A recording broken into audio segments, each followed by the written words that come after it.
चढ़दी कला time TV के chairman Padma Shri सरदार जगजीत सिंह दर्दी नूं भारत के राष्ट्रपति वालों पद्म श्री पुरस्कार मिलण ते शुकराना समागम तखत श्री दमदमा साहिब विखे करवाया गया। इस समागम विच विशेष तौर पर सरदार दर्दी साहब नूं बधाई देण लई पुजे श्री अकाल तखत साहब के जथेदार सिंह साहब ज्ञानी हरप्रीत सिंह ने कहा कि अजिहे सन्मान अपनी कौम खातर देश खातर कोई विशेष योगदान पाउण वाले व्यक्तियों नूं ही मिलदे ने। उन्होंने कहा कि सरदार दर्दी नूं सिख धर्म की सेवा करने की गुड़ती विरासत विचों मिली है, क्योंकि इन्हां दे पुरखियां दा इतिहास सिक्खी सेवकी ते कौमी जज्बिया नाल रबरेज सुनहरी पन्नियां ते अंकित है। उन्होंने कहा कि सिखां की गिनती बहुत ही थोड़ी है, पर सिख दूजियां कौमां के मुकाबले हर खेतर में अपना वखरा मुकाम हासिल करके इतिहास सिरजते हैं। उन्होंने कहा कि कश्मीर के सिखां नूं सरकार वालों कोई सहूलत नहीं मिलती, नौकरियां ते रोज़गार उन्होंने नहीं मिलता। कश्मीर के सिखां तो मेघालय के सिख बहुत ज़्यादा दुखी ने, पर इसके बावजूद वो चढ़दी कला विच ने। इस तरह अफगानिस्तान और बंगलादेश के सिख भावें बहुत औखे ने, पर साबत सूरत चढ़दी कला वाले सिख ने। परंतु पंजाब के सिख उपरोक्त के मुकाबले बहुत सौखे ने, कोई तंगी नहीं, फिर भी सिखी तो दूर जा रहे हैं। उन्होंने पंजाब के सिखां नूं बाणी ते बाणी नाल जुड़न की भी ताकीद की। मैं भारत सरकार वालों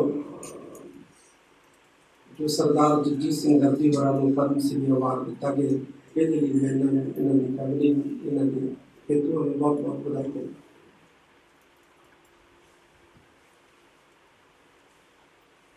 संसार दे विच साडी सिखां की गिनती बहुत घट है, दूसरी कौमां की करदा, पर जे असीं कम देखिए जिहड़े सिखां ने कीते ने अलग अलग खेतों के वो बहुत वड्डे ते ज़्यादा अज ही नहीं बल्कि जब तो ये कौम पैदा हुई है उदों तो, चाहे टेक्नोलॉजी का खेतर है, ज्ञान विज्ञान का खेतर है, इतिहासकारी का खेतर है, पत्रकारी का खेतर है, पर चाहे जगजू होना ये साडी सिख कादरी अव्वल रहे और अव्वल रहे।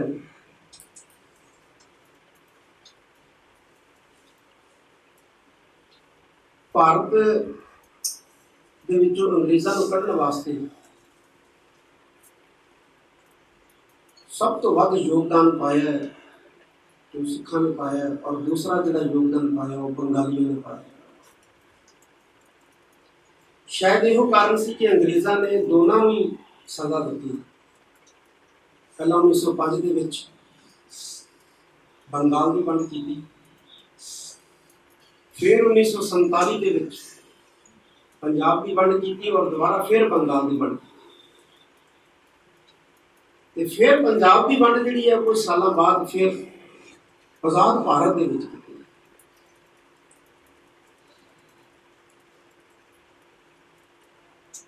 गोवा नूं आज़ाद कराया, तो गोवा नूं पुर्तगालियां तो आज़ाद कराउण दे विच सब तो पहली शहादत जिहड़ी दित्ती वो सिख ने 19-20 साल का साडा सिख नौजवान से सरदार करनैल सिंह बैलीपाल। फिर सिख रेजिमेंट ने जाके पुर्तगालियां को गोवा के विच बाहर कढ़िया कि गोवा जिहड़ा है वो भारत का हिस्सा बने। कुर्बानियां बहुत वड्डियां, देना बहुत वड्डियां, मल्लां बहुत वड्डियां मारियां सिखां ने। खुशी होती है जो कोई सिख अपने फील्ड दे विच अपने किते दे विच सिख दे उत्ते पहुंच गए। खास तौर पर उत्ते वो सिख जिन्हें सिर दे उत्ते दस्तार है, जिन्हें चेहरे के उत्ते दाड़ा प्रकाश है, क्योंकि कोई किस्म का विश्व के विच सिखी का प्रचार भी कर रहा होंगे। जो भारत के प्रधानमंत्री डॉक्टर मनमोहन सिंह जी रहे 10 साल, जब आके उन्होंने सिखी नहीं की, तो मैं समझदा कि उन्होंने 10 साल पग का प्रचार किया, दस्तार का प्रचार किया। ਫਰਾਂਸ ਵਰਗੇ ਮੁਲਕਾਂ ਦੇ ਵਿੱਚ ਬਹੁਤ ਦੀ ਹੁੰਦੀ ਹੈ। ਇਹ ਉਹਨਾਂ ਦੀ ਦੇਣ ਹੈ। ਕਿਸੇ ਦੀ ਘੱਟ ਕੰਟਰੀਬਿਊਸ਼ਨ ਹੁੰਦੀ ਹੈ, ਕਿਸੇ ਦੀ ਵੱਧ ਹੁੰਦੀ ਹੈ, ਲੇਕਿਨ ਸਲੋਣਾ ਚਾਹੀਦਾ। ਥੋੜੀ ਤੋਂ ਥੋੜੀ ਵੀ ਕੰਟਰੀਬਿਊਸ਼ਨ ਹੋ ਗਈ ਕੌਮੀ ਕਾਰਜਾਂ ਦੇ ਵਿੱਚ, ਉਹਦੀ ਸਿਫਤ ਕਰਨੀ ਚਾਹੀਦੀ। ਸਾਡੇ 'ਚ ਇਹ ਘੱਟ ਹੈ ਗੱਲ। ਵੈਸੇ ਵੀ ਇਨਸਾਨੀ ਸੁਭਾਅ ਹੈ, ਜੇ ਚਿੱਟੀ ਚਾਦਰ ਹੋਵੇ ਨਾ, ਉਹਦੇ ਤੇ ਥੋੜਾ ਜਿਹਾ ਕਾਲਾ ਦਾਗ ਲੱਗਿਆ ਹੋਵੇ ਤੇ ਕਿਸੇ ਨੂੰ ਕਹੀਏ ਉਹ ਕੀ ਹੈ, ਉਹ ਇਹ ਨਹੀਂ ਕਹੇਗਾ ਚਿੱਟੀ ਚਾਦਰ ਹੈ ਜਾਂ ਚਿੱਟਾ ਰੰਗ ਹੈ, ਇਹਦਾ ਕਾਲਾ ਦਾਗ ਹੈ, ਕਾਲਾ ਧੱਬਾ ਹੈ। ਕਿਸੇ ਦੇ ਅੰਦਰ ਅਗਰ 99 ਗੁਣ ਹੈ ਔਰ ਇੱਕ ਔਗਣ ਹੈ, ਤਾਂ ਸਾਡਾ ਸਮਾਜ ਉਸ ਇੱਕ ਔਗਣ ਨੂੰ ਪਕੜ ਕੇ ਉਸ ਦੀ ਐਸੀ ਧੂਪ ਲੀਸ ਕਰਦਾ ਹੈ ਕਿ ਉਹਦੇ 99 ਜਿਹੜੇ ਗੁਣ ਹੁੰਦੇ ਹਨ ਉਹਨਾਂ ਨੂੰ ਅੱਖੋਂ ਪਰੋਖੇ ਕਰ ਦਿੰਦਾ। ਇਹ ਸਾਡਾ ਮਨੁੱਖੀ ਸੁਭਾਅ ਹੈ, ਇਨਸਾਨੀ ਸੁਭਾਅ ਹੈ। ਇਹ ਸਾਨੂੰ ਔਗਣ ਦਿਸਦੇ, ਗੁਣ ਨਹੀਂ ਦਿਸਦੇ। ਪਰ ਜ਼ਿੰਦਗੀ 'ਚ ਕਾਮਯਾਬ ਉਹ ਹੁੰਦਾ ਜਿਹਨੂੰ ਗੁਣ ਦਿਸਦੇ ਨੇ, ਜਿਹੜਾ ਗੁਣਾਂ ਤੋਂ ਸਬਕ ਲੈਂਦਾ ਹੁੰਦਾ। ਇਨਸਾਨ ਹੈ, ਇਨਸਾਨ ਦੇ ਵਿੱਚ ਕਾਬਲੀਅਤ ਵੀ ਹੁੰਦੀ ਹੈ, ਇਨਸਾਨ ਦੇ ਵਿੱਚ ਕਮੀਆਂ ਵੀ ਹੁੰਦੀਆਂ, ਪਰ ਜਿਹੜਾ ਉਸ ਇਨਸਾਨ ਦਾ ਸੱਜਣ ਮਿੱਤਰ ਉਹਦੀ ਕਾਬਲੀਅਤ ਤੋਂ ਸਿੱਖਿਆ ਲੈਂਦਾ, ਉਹ ਕਾਮਯਾਬ ਹੋ ਜਾਂਦਾ ਹੈ। ਜਿਹੜਾ ਉਹਦੇ ਔਗਣ ਨੂੰ ਫਰੋੜਦਾ ਰਹਿੰਦਾ ਹੈ, ਨਾਲ ਰਹਿ ਕੇ ਵੀ ਉਹ ਕੁਛ ਨਹੀਂ ਕਰ ਪਾਉਂਦਾ।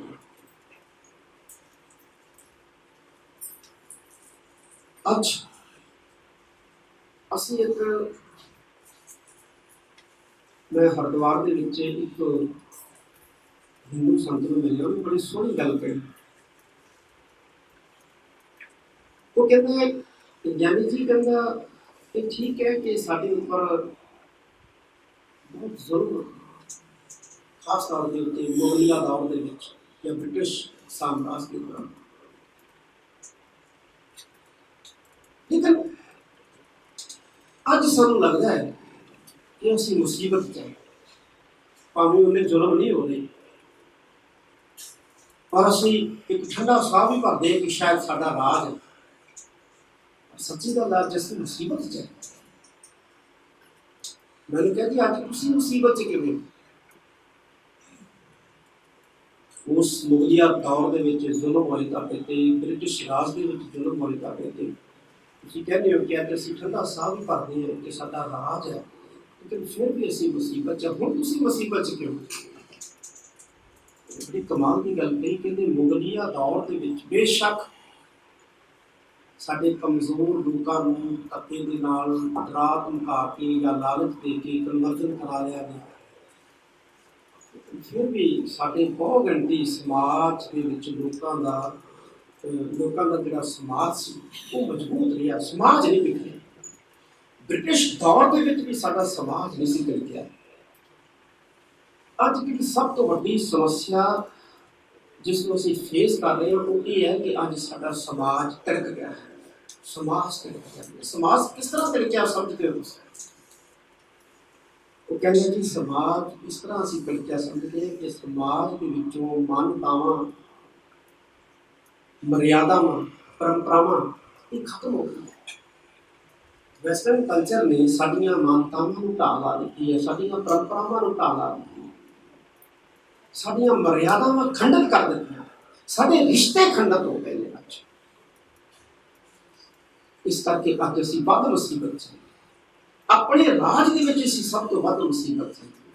ਔਰ ਸਾਡਾ ਰਾਜ ਸਾਡੀਆਂ ਮਾਨਤਾਵਾਂ ਨੂੰ, ਸਾਡੀਆਂ ਪਰੰਪਰਾਵਾਂ ਨੂੰ, ਜਿਹੜੀਆਂ ਸਾਡੇ ਘਰਾਂ 'ਚੋਂ ਨਿਕਲ ਰਹੀਆਂ ਨੇ, ਇਹਨਾਂ ਨੂੰ ਨਹੀਂ ਬਚਾ ਰਿਹਾ ਔਰ ਨਾ ਬਚਾ ਸਕਦਾ। ਔਰ ਸਾਡਾ ਵੀ ਹਾਲ ਕੁਝ ਇਸੇ ਤਰ੍ਹਾਂ ਦਾ, ਖਾਸ ਤੌਰ ਦੇ ਉੱਤੇ ਪੰਜਾਬ 'ਚ ਰਹਿਣ ਵਾਲੇ ਲੋਕ। ਬਿਲਕੁਲ ਸਹੀ ਕਹਿ ਰਹੇ। ਜਿੰਨਾ ਕਸ਼ਟ ਅੱਜ ਅਫਗਾਨਿਸਤਾਨ ਦਾ ਸਿੱਖ ਚੱਲ ਰਿਹਾ ਆਪਣੇ ਪਿੰਡਾਂ ਦੇ,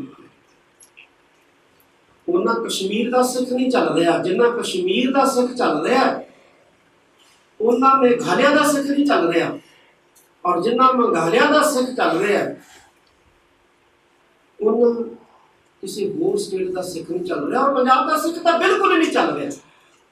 ਲੇਕਿਨ ਸਭ ਤੋਂ ਵੱਧ ਰੌਲਾ ਸਾਡਾ ਔਰ ਸਭ ਤੋਂ ਵੱਧ ਸਿੱਖੀ ਤੋਂ ਪਤਾ ਦਸੀ ਲੁੱਟੇ ਗਏ ਹੋਏ, ਮਾਰੇ ਗਏ ਹੋਏ, ਸਰਕਾਰ ਆ ਨਹੀਂ ਸਾਨੂੰ ਦਿੰਦੀ, ਸਰਕਾਰ ਆ ਨਹੀਂ ਸਾਨੂੰ। ਸਭ ਤੋਂ ਵੱਧ ਰੌਲਾ ਜਿਹੜਾ ਹੈ ਉਹ ਸਾਡਾ। ਅਫਗਾਨਿਸਤਾਨ ਦੇ ਸਿੱਖਾਂ ਨੂੰ ਸਰਕਾਰ ਨਹੀਂ ਦੇ ਰਹੀ। ਕਸ਼ਮੀਰ ਦੇ ਸਿੱਖ ਚੀਖ ਚੀਖ ਕੇ ਕਹਿ ਰਹੇ ਇੱਕ ਗੱਲ ਕਿ ਜਿਸ ਦਿਨ ਕਸ਼ਮੀਰ ਦੇ ਵਿੱਚੋਂ 80,000 ਸਿੱਖ ਨਿਕਲ ਗਿਆ ਤੇ ਕਸ਼ਮੀਰ ਨੂੰ ਪਾਕਿਸਤਾਨ ਦਾ ਹਿੱਸਾ ਬਣਨੋਂ ਤੁਸੀਂ ਰੋਕ ਹੀ ਨਹੀਂ ਸਕਦੇ ਹੋ। ਇਹਦੇ ਬਾਵਜੂਦ ਔਰ ਖੁਦ ਭਾਰਤ ਸਰਕਾਰ ਮੰਨ ਰਹੀ ਹੈ ਇਸ ਗੱਲ ਨੂੰ, ਏਜੰਸੀਆਂ ਮੰਨ ਰਹੀਆਂ ਇਸ ਗੱਲ ਨੂੰ, ਲੇਕਿਨ ਫਿਰ ਵੀ ਉੱਥੋਂ ਦੇ ਸਿੱਖਾਂ ਨੂੰ ਕੁਝ ਨਹੀਂ ਮਿਲ ਰਿਹਾ।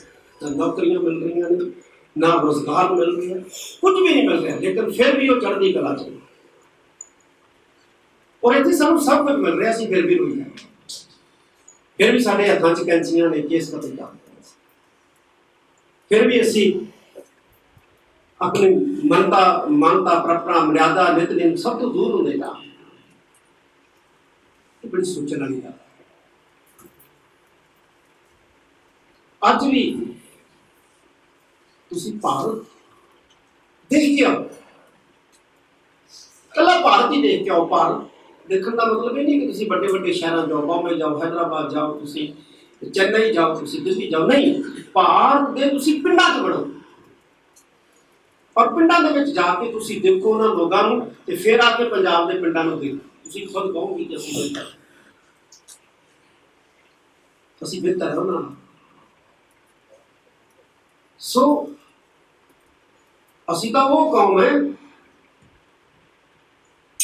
ਜਿਹੜੀ ਆਰਿਆਂ ਨਾਲ ਚੀਰੀ ਜਾਂਦੀ ਸੀ ਤੇ ਪੁੱਛਿਆ ਜਾਂਦਾ ਸੀ ਕਿਵੇਂ ਹੈ, ਕਹਿੰਦੇ ਚੜ੍ਹਦੀ ਕਲਾ। ਤਤੀਆਂ ਤਵੀਆਂ ਤੇ ਬੈਠਣ ਨੂੰ ਪੁੱਛਦੇ ਕਿਵੇਂ ਹੈ, ਚੜ੍ਹਦੀ ਕਲਾ।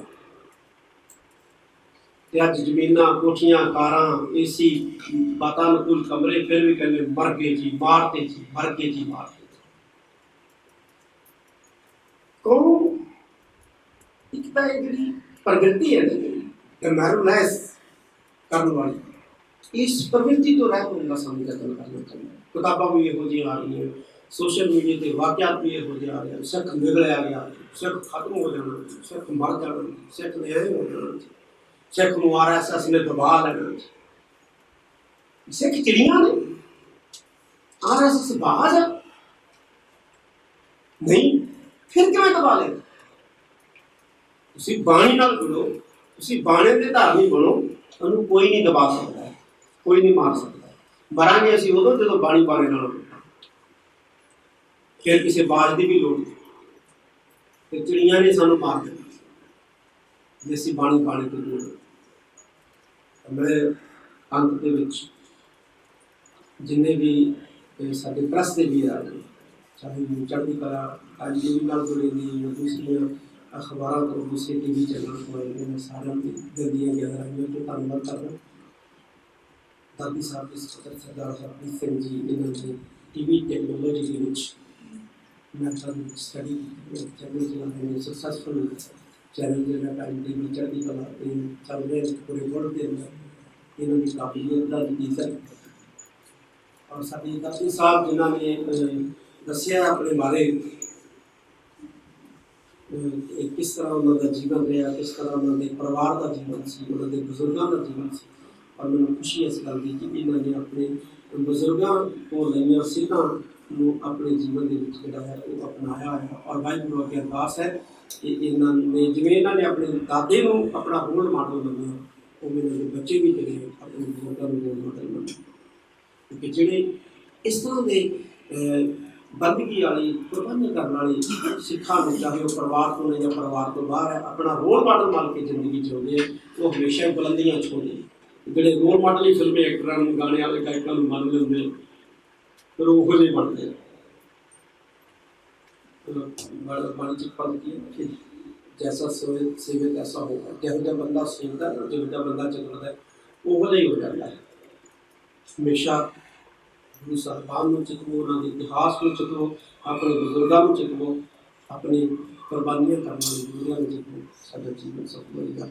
ਅੰਤ ਦੇ ਵਿੱਚ ਮੈਂ ਫਿਰ ਦਰਦੀ ਸਾਹਿਬ ਨੂੰ ਬਹੁਤ ਬਹੁਤ ਸ਼ੁਭਕਾਮਨਾਵਾਂ ਦਿੰਦਾ, ਇਸ ਲਈ ਹੀ ਨਹੀਂ ਕੇਵਲ ਕਿ ਇਹਨਾਂ ਨੂੰ ਪਦਮ ਸ਼੍ਰੀ ਮਿਲਿਆ, ਬਲਕਿ ਇਸ ਲਈ ਕਿ ਇਹਨਾਂ ਦੀ ਸਾਰੀ ਜ਼ਿੰਦਗੀ ਸਿੱਖੀ ਲਈ ਸੰਘਰਸ਼ ਕੀਤਾ। ਸਿੱਖੀ ਦੇ ਕਾਰਜ ਸ਼ੁਰੂ ਰਹੇ ਨੇ ਔਰ ਉਮੀਦ ਹੈ ਵਾਹਿਗੁਰੂ ਅੱਗੇ ਅਰਦਾਸ ਹੈ ਕਿ ਅੰਤਲੇ ਸਵਾਸ ਕਰ ਤੇ ਪੰਥ ਲਈ ਔਰ ਇਸੇ ਤਰ੍ਹਾਂ ਹੀ ਸੇਵਾ ਕਰਦੇ ਹਨ। ਵਾਹਿਗੁਰੂ ਜੀ ਕਾ ਖਾਲਸਾ ਵਾਹਿਗੁਰੂ ਜੀ ਕੀ ਫਤਿਹ। ਇਸ ਮੌਕੇ ਤਖਤ ਸ੍ਰੀ ਦਮਦਮਾ ਸਾਹਿਬ ਦੇ ਮੀਟਿੰਗ ਹਾਲ ਵਿੱਚ ਜੁੜੇ ਵੱਖ-ਵੱਖ ਅਦਾਰਿਆਂ, ਸੰਸਥਾਵਾਂ, ਜਥੇਬੰਦੀਆਂ ਦੇ ਵੱਖ-ਵੱਖ ਧਰਮਾਂ ਦੇ ਪ੍ਰਭਾਵਸ਼ਾਲੀ ਇਕੱਠ ਨੂੰ ਸੰਬੋਧਨ ਕਰਦਿਆਂ ਸਰਦਾਰ ਜਗਜੀਤ ਸਿੰਘ ਦਰਦੀ ਨੇ ਕਿਹਾ ਕਿ ਉਹਨਾਂ ਨੂੰ ਪਦਮ ਸ਼੍ਰੀ ਸਮੇਤ ਹੁਣ ਤੱਕ ਮਿਲੇ ਸਾਰੇ ਹੀ ਮਾਨ ਸਨਮਾਨ ਧੰਨ ਧੰਨ ਸ਼੍ਰੀ ਗੁਰੂ ਗ੍ਰੰਥ ਸਾਹਿਬ ਅਤੇ ਸ਼੍ਰੀ ਗੁਰੂ ਗੋਬਿੰਦ ਸਿੰਘ ਸਾਹਿਬ ਜੀ ਦੀਆਂ ਅਪਾਰ ਰਹਿਮਤਾਂ ਸਦਕਾ ਮਿਲੇ ਨੇ। ਉਹਨਾਂ ਕਿਹਾ ਕਿ ਮੈਨੂੰ ਨਿਮਾਣੇ ਜਿਹੇ ਬੰਦੇ ਨੂੰ ਘਰ ਤੋਂ ਬੁਲਾ ਕੇ ਬਹੁਤ ਉੱਚੇ ਅਹੁਦਿਆਂ ਦੀ ਬਖਸ਼ਿਸ਼ ਧੰਨ ਸ਼੍ਰੀ ਗੁਰੂ ਗੋਬਿੰਦ ਸਿੰਘ ਸਾਹਿਬ ਦੀ ਕਿਰਪਾ ਸਦਕਾ ਹੋ ਰਹੀ ਹੈ। ਉਹਨਾਂ ਸੰਤ ਬਾਬਾ ਅਤਰ ਸਿੰਘ ਜੀ ਮਸਤੂਆਣਾ ਸਾਹਿਬ ਅਤੇ ਸੰਤ ਬਾਬਾ ਨਿਧਾਨ ਸਿੰਘ ਜੀ ਹਜ਼ੂਰ ਸਾਹਿਬ ਵਾਲਿਆਂ ਤੋਂ ਇਲਾਵਾ ਸ਼ੇਰੇ ਪੰਜਾਬ ਮਹਾਰਾਜਾ ਰਣਜੀਤ ਸਿੰਘ ਨਾਲ ਦਰਦੀ ਪਰਿਵਾਰ ਦੇ ਪੁਰਖਿਆਂ ਦੀ ਸਾਂਝ ਸੰਬੰਧੀ ਵੀ ਵਿਸਥਾਰ ਨਾਲ ਜਾਣਕਾਰੀ ਸਾਂਝੀ ਕੀਤੀ। ਜ਼ਿਕਰਯੋਗ ਹੈ ਕਿ ਸਰਦਾਰ ਜਗਜੀਤ ਸਿੰਘ ਦਰਦੀ ਨੇ ਸਮਾਗਮ 'ਚ ਪਹੁੰਚਣ ਤੋਂ ਪਹਿਲਾਂ ਤਖਤ ਸ੍ਰੀ ਦਮਦਮਾ ਸਾਹਿਬ ਵਿਖੇ ਪਰਿਵਾਰ ਸਮੇਤ ਨਤਮਸਤਕ ਹੋ ਕੇ ਸ਼੍ਰੀ ਗੁਰੂ ਗ੍ਰੰਥ ਸਾਹਿਬ ਤੋਂ ਆਸ਼ੀਰਵਾਦ ਲਿਆ ਤੇ ਸਮਾਗਮ ਤੋਂ ਉਪਰੰਤ ਸੰਤ ਬਾਬਾ ਅਤਰ ਸਿੰਘ ਜੀ ਦੇ ਅਸਥਾਨ ਬੁੰਗਾ ਮਸਤੂਆਣਾ ਸਾਹਿਬ ਵਿਖੇ ਵੀ ਮੱਥਾ ਟੇਕਿਆ। ਇਹ ਪਦਮ ਸ਼੍ਰੀ ਸਨਮਾਨ ਦੀ ਕਹਾਣੀ, ਇਹ ਬਖਸ਼ਿਸ਼ ਦੀ ਕਹਾਣੀ ਹੈ। ਇਹ ਗੁਰੂ ਗੋਬਿੰਦ ਸਿੰਘ ਮਹਾਰਾਜ ਦੀ ਉਸ ਵਿਰਾਸਤ ਦੀ ਗਾਥਾ ਹੈ ਜਿਸ ਦਾ ਹਰ ਗੁਰੂ ਕਾ ਸਿੱਖ ਮਾਲਕ ਹੈ। ਔਰ 22 ਜੂਨ 1960 ਨੂੰ ਗੁਰਦੁਆਰਾ ਦੂਖਨਿਵਾਰਨ ਸਾਹਿਬ ਤੋਂ ਮੈਂ ਸ਼ਹੀਦੀ ਜਥਾ ਲੈ ਕੇ ਪੰਜਾਬੀ ਸੂਬੇ ਮੋਰਚੇ ਵਿੱਚ ਪੰਜਾਬੀ ਸੂਬਾ ਜ਼ਿੰਦਾਬਾਦ ਦਾ ਨਾਰਾ ਲਾ ਕੇ ਗ੍ਰਿਫਤਾਰ ਹੋ ਗਿਆ। ਗ੍ਰਿਫਤਾਰੀ ਤੋਂ ਬਾਅਦ ਮੈਂ ਖੜਕੂ ਤਾਂ ਨਹੀਂ ਬਣਿਆ, ਲੇਕਿਨ ਮੈਂ ਪੱਤਰਕਾਰ ਬਣ ਗਿਆ। ਮੋਰਚਾ 3 ਮਹੀਨੇ ਦੇ ਕਰੀਬ ਚੱਲਿਆ, 100 ਦਿਨ, ਔਰ 100 ਦਿਨ ਉਸ ਮੋਰਚੇ ਦੀਆਂ ਖਬਰਾਂ ਮੈਂ ਹਰ ਰੋਜ਼ ਲਿਖਦਾ ਸੀ ਅਤੇ ਮੋਰਚੇ ਵਿੱਚ ਮੈਂ ਕਵਿਤਾ ਵੀ ਰੋਜ਼ ਪੜ੍ਹਦਾ ਸੀ। ਔਰ ਉਸ ਮੋਰਚੇ ਵਿੱਚ 57-58 ਹਜ਼ਾਰ ਸਿੰਘਾਂ ਨੇ ਗ੍ਰਿਫਤਾਰੀਆਂ ਦਿੱਤੀਆਂ ਸਨ। ਔਰ 1960 ਦਾ 22 ਜੂਨ ਦਾ ਦਿਨ ਔਰ ਅੱਜ ਤੱਕ ਮੇਰੀ ਇੱਕ ਵੀ ਮੇਰਾ ਨਾਗਾ ਨਹੀਂ। ਮੈਂ ਉਦੋਂ ਅਖਬਾਰ ਪੜ੍ਹਨੇ ਸ਼ੁਰੂ ਕੀਤੇ, ਖਬਰਾਂ ਲਿਖਣੀਆਂ ਸ਼ੁਰੂ ਕੀਤੀਆਂ ਔਰ ਆਪਣੇ ਸਕੂਲ ਵਿੱਚ ਮੈਂ ਖਬਰਾਂ ਲਿਖਦਾ ਸੀ ਬੋਰਡ ਦੇ ਉੱਤੇ ਔਰ ਬੱਚਿਆਂ ਨੂੰ, ਸਟੂਡੈਂਟਸ ਨੂੰ ਨੋਟਸ ਸੁਣਾਉਂਦਾ ਸੀ। ਔਰ ਦੂਸਰੀ ਗੱਲ ਕਿ ਗੁਰੂ ਗੋਬਿੰਦ ਸਿੰਘ ਮਹਾਰਾਜ ਦੀ ਜੋ ਸਾਨੂੰ ਵਿਰਾਸਤ ਮਿਲੀ ਸੀ, ਉਹ ਵਿਰਾਸਤ ਕਮਾਲ ਦੀ ਵਿਰਾਸਤ ਜੋ ਸ਼ਾਇਦ ਵਿਰਲਿਆਂ ਨੂੰ ਹੀ ਸਤਿਗੁਰੂ ਜੀ ਨੇ ਬਖਸ਼ੀ ਹੋਏ। ਕਿ ਮੇਰੇ ਬਾਪੂ ਜੀ ਜਿਨ੍ਹਾਂ ਦੀ ਅਵਸਥਾ 127 ਸਾਲ ਦੀ ਸੀ, ਸ੍ਰੀਮਾਨ ਸੰਤ ਅਤਰ ਸਿੰਘ ਮਹਾਰਾਜ ਨੂੰ ਥਾਪੜਾ ਦਿੱਤਾ ਗੁਰੂ ਗੋਬਿੰਦ ਸਿੰਘ ਮਹਾਰਾਜ ਨੇ, ਜਿਨ੍ਹਾਂ ਨੇ ਦਰਸ਼ਨ ਕੀਤੇ ਹਨ ਹਜ਼ੂਰ ਸਾਹਿਬ ਲੰਗਰ ਸਾਹਿਬ ਦੇ ਸਾਹਮਣੇ ਗੁਰਦੁਆਰਾ ਭਜਨਗੜ੍ਹ ਸਾਹਿਬ। ਉੱਥੇ ਉਹਨਾਂ ਨੇ 2 ਸਾਲ ਫੌਜ ਚੋਂ ਭਗੌੜੇ ਹੋ ਕੇ ਚਲੇ ਗਏ, ਵਾਹਿਗੁਰੂ ਦੇ ਨਾਮ ਦਾ ਸਿਮਰਨ ਕੀਤਾ। ਉੱਥੇ ਦਸਮ ਪਾਤਸ਼ਾਹ ਦੇ ਉਹਨਾਂ ਨੂੰ ਦਰਸ਼ਨ ਹੋਏ। ਔਰ ਦਰਸ਼ਨਾਂ ਤੋਂ ਬਾਅਦ ਜਿਸ ਤਰ੍ਹਾਂ ਸਤਿਗੁਰੂ ਜੀ ਨੇ ਬੰਦਾ ਸਿੰਘ ਬਹਾਦਰ ਨੂੰ ਥਾਪੜਾ ਦੇ ਕੇ ਪੰਜਾਬ ਵਿੱਚ ਭੇਜਿਆ ਸੀ ਔਰ ਮੁਗਲਾਂ ਤੋਂ ਸਾਹਿਬਜ਼ਾਦਿਆਂ ਦੀ ਸ਼ਹਾਦਤ ਦਾ ਬਦਲਾ ਲੈ ਕੇ ਖਾਲਸਾ ਰਾਜ ਕਾਇਮ ਕੀਤਾ ਸੀ, ਠੀਕ ਉਸੇ ਤਰ੍ਹਾਂ ਸਤਿਗੁਰੂ ਜੀ ਨੇ ਉਹਨਾਂ ਨੂੰ 2 ਚੀਜ਼ਾਂ ਦੇ ਕੇ ਪੰਜਾਬ ਵਿੱਚ ਭੇਜਿਆ। ਇੱਕ ਦਿੱਤੀ ਸ਼ਕਤੀ, ਇੱਕ ਦਿੱਤੀ ਜੁਗਤ। ਸ਼ਕਤੀ ਦਿੱਤੀ ਉਹਨਾਂ ਨੂੰ ਕਿ ਤੁਸੀਂ ਜਾਓ, ਇੱਕ ਚੌਂਕੜੇ ਵਿੱਚ 1 ਸਾਲ ਵਾਹਿਗੁਰੂ ਦੇ ਨਾਮ ਦਾ ਸਿਮਰਨ ਕਰੋ, 6-6 ਮਹੀਨੇ ਦੇ ਚੌਂਕੜੇ ਲਾਓ, 3-3 ਮਹੀਨੇ ਦੇ ਚੌਂਕੜੇ ਲਾਓ। ਤੇ ਫਿਰ ਇਤਨੀ ਵੱਡੀ ਸ਼ਕਤੀ ਦਿੱਤੀ ਸਤਿਗੁਰੂ ਜੀ ਨੇ ਕਿ ਉਹਨਾਂ ਨੇ 3 ਸਾਲ ਦੇ ਕਰੀਬ ਸਾਡੇ ਘਰ ਦੇ ਬਾਹਰ, ਜਿੱਥੇ ਪਾਕਿਸਤਾਨ ਨੇ ਐਟਮ ਬੰਬ ਬਣਾਇਆ ਹੈ, ਪਹਾੜ ਦੇ ਵਿੱਚ ਗੁਫਾ ਦੇ ਵਿੱਚ ਬੈਠ ਕੇ ਉਹਨਾਂ ਨੇ ਸਿਮਰਨ ਸ਼ੁਰੂ ਕੀਤਾ। ਜਦੋਂ ਵਾਹਿਗੁਰੂ ਦੇ ਨਾਮ ਦਾ ਉਹ ਸਿਮਰਨ ਕਰਦੇ ਸਨ ਤਾਂ ਗੁਫਾ ਦੇ ਵਿੱਚੋਂ ਆਵਾਜ਼ ਗੂੰਜਦੀ ਸੀ ਔਰ ਪਹਾੜਾਂ ਨਾਲ ਟਕਰਾ ਕੇ ਬਾਹਰ ਇਲਾਕੇ ਵਿੱਚ ਆਵਾਜ਼ ਆਉਂਦੀ ਸੀ। ਔਰ ਜੋ ਰਾਹਗੀਰ ਹੁੰਦੇ ਸਨ ਉਹ ਮਿੱਠੀ ਮਿੱਠੀ ਵਾਹਿਗੁਰੂ ਦੇ ਨਾਮ ਦੀ ਆਵਾਜ਼ ਸੁਣਦੇ ਸਨ। 1 ਦਿਨ, 2 ਦਿਨ, ਹਫ਼ਤਾ, 2 ਹਫ਼ਤੇ, ਮਹੀਨਾ, 2 ਮਹੀਨੇ, ਸੈਂਕੜੇ ਲੋਕਾਂ ਨੂੰ ਪਤਾ ਲੱਗ ਗਿਆ ਕਿ ਕੋਈ ਮਹਾਂਪੁਰਸ਼ ਹੈ ਜਿਹੜਾ ਦਿਨ ਰਾਤ ਵਾਹਿਗੁਰੂ ਦੇ ਨਾਮ ਦਾ ਸਿਮਰਨ ਕਰਦਾ। तो ये हवा फैल गई। 1 साल के अंदर अंदर हज़ारों लोग, लखों लोग गुफा के बाहर आके बैठते, वाहिगुरू के नाम का सिमरन करते, प्रणाम करते और वाहिगुरू के नाम में रंगे जाते। ये 3 साल का पीरियड है जो डॉक्यूमेंटेड है। मेरे पास पुस्तक भी हैं, जो कोई लेना चाहे मैं दे के भेजागा। ये 3 साल में श्रीमान संत अतर सिंह जी महाराज को जो शक्ति दसम पातशाह ने दी सी, उस सरकार ਲੱਖਾਂ ਲੋਕ ਉਹਨਾਂ ਨੂੰ ਰੱਬ ਦਾ ਰੂਪ ਸਮਝਣ ਲੱਗੇ ਅਤੇ ਵਾਹਿਗੁਰੂ ਦੇ ਨਾਮ ਦਾ ਸਿਮਰਨ ਸੁਣ ਕੇ ਆਪ ਵੀ ਕਰਨ ਲੱਗੇ। ਜਦੋਂ ਉਹਨਾਂ ਦਾ ਪੀਰੀਅਡ ਪੂਰਾ ਹੋਇਆ, ਜਦੋਂ ਸਤਿਗੁਰੂ ਜੀ ਨੇ ਜੋ ਉਹਨਾਂ ਨੂੰ ਜੁਗਤ ਸਮਝਾਈ ਸੀ, ਉਸ ਮੁਤਾਬਕ ਸੰਤ ਜੀ ਮਹਾਰਾਜ ਸਾਡੇ ਘਰ ਆ ਗਏ। ਤੇ ਬਾਪੂ ਜੀ ਕਿਉਂਕਿ ਸੋਢੀ ਵੰਸ਼ ਦੇ ਹਾਈਐਸਟ ਆਫੀਸਰ ਸਨ ਅਤੇ ਸ਼ੇਰੇ ਪੰਜਾਬ ਮਹਾਰਾਜਾ ਰਣਜੀਤ ਸਿੰਘ ਦੇ ਸਾਥੀ ਸਨ ਔਰ ਮਹਾਰਾਜਾ ਰਣਜੀਤ ਸਿੰਘ ਬਾਪੂ ਜੀ ਦਾ ਬਹੁਤ ਸਤਿਕਾਰ ਕਰਦਾ ਸੀ, ਉਹਨਾਂ ਤੋਂ ਕਥਾ ਵੀ ਸੁਣਦਾ ਸੀ ਅਤੇ ਬਾਪੂ ਜੀ ਦੀ ਇੰਨੀ ਜ਼ਿਆਦਾ ਸ਼ਖਸੀਅਤ ਸੀ ਕਿ ਜਦੋਂ ਅਟਕ ਦਰਿਆ ਪਾਰ ਕਰਨ ਲੱਗੀ ਸਿੱਖ ਫੌਜ ਤਾਂ ਦਰਿਆ ਰਸਤਾ ਨਹੀਂ ਸੀ ਦਿੰਦਾ ਕਿਉਂਕਿ ਅਟਕਦਾ ਦਰਿਆ ਅਟਕਦਾ ਨਹੀਂ। ਬਾਪੂ ਜੀ ਨੇ ਤੇ ਮਹਾਰਾਜਾ ਰਣਜੀਤ ਸਿੰਘ ਨੇ ਅਰਦਾਸ ਕੀਤੀ ਔਰ ਉਹ ਦਰਿਆ ਰੁਕ ਗਿਆ, ਫੌਜ ਪਾਰ ਹੋ ਗਈ। ਇਹ ਡਾਕੂਮੈਂਟਡ ਮੈਂ ਤੁਹਾਨੂੰ ਦਿਆਂਗਾ। ਇਹ ਇਤਨੀ ਸ਼ਕਤੀ ਅਰਦਾਸ ਦੀ ਖਾਲਸਾ ਪੰਥ ਦੀ ਵਿਰਾਸਤ ਵਿੱਚ ਹੈ ਕਿ ਸਿੰਘ ਸਾਹਿਬ ਨੂੰ ਮੈਂ ਕਹਾਂਗਾ ਅੱਜ ਵੀ ਅਰਦਾਸ ਕਰੋ, ਅੱਜ ਵੀ ਅਰਦਾਸ ਕਰੋ ਅਕਾਲ ਤਖਤ ਸਾਹਿਬ ਉੱਤੇ ਔਰ ਸਾਰੇ ਗ੍ਰੰਥੀ ਸਿੰਘਾਂ ਨੂੰ ਕਹੋ ਅਰਦਾਸ ਕਰੋ। ਇਸ ਅਰਦਾਸ ਦੀ ਸ਼ਕਤੀ ਨਾਲ ਇਹ ਖਾਲਸਾ ਪੰਥ ਦੀ ਜੋ ਢਹਿੰਦੀ ਕਲਾ ਸੀ ਅੱਜ ਦੇਖ ਰਹੇ ਹਾਂ ਇਹ ਚੜ੍ਹਦੀ ਕਲਾ ਵਿੱਚ ਤਬਦੀਲ ਹੋ ਜਾਏਗੀ। ਮੈਂ ਇਸ ਦਾ ਆਈ ਵਿਟਨੈਸ ਹਾਂ। ਬੋਲੇ ਸੋਨਿਆ ਇਹ ਅਰਦਾਸ ਦੀ ਸ਼ਕਤੀ ਸਤਿਗੁਰੂ ਜੀ ਨੇ ਕਿਰਪਾ ਕੀਤੀ। ਸਾਡਾ ਘਰ ਬਹੁਤ ਵੱਡਾ ਸੀ ਔਰ 127 ਸਾਲ ਦੇ ਬਾਪੂ ਜੀ ਕੋਲ ਸ੍ਰੀ ਮਾਨ ਸਾਹਿਬ ਸਿੰਘ ਮਹਾਰਾਜ ਨੇ ਸਿਮਰਨ ਦਾ ਪੀਰੀਅਡ ਪੂਰਾ ਹੋਣ ਤੋਂ ਬਾਅਦ ਉਹਨਾਂ ਨੇ ਸਤਿਗੁਰੂ ਜੀ ਨੇ ਜੋ ਦਾਤ ਦਿੱਤੀ ਸੀ ਉਸ ਬਾਰੇ ਦੱਸਿਆ ਕਿ ਸਿੱਖ ਕੇਵਲ 15 ਲੱਖ, ਕੌਮ ਸਾਡੀ 1 ਕਰੋੜ ਤੋਂ 15 ਲੱਖ ਰਹਿ ਗਈ।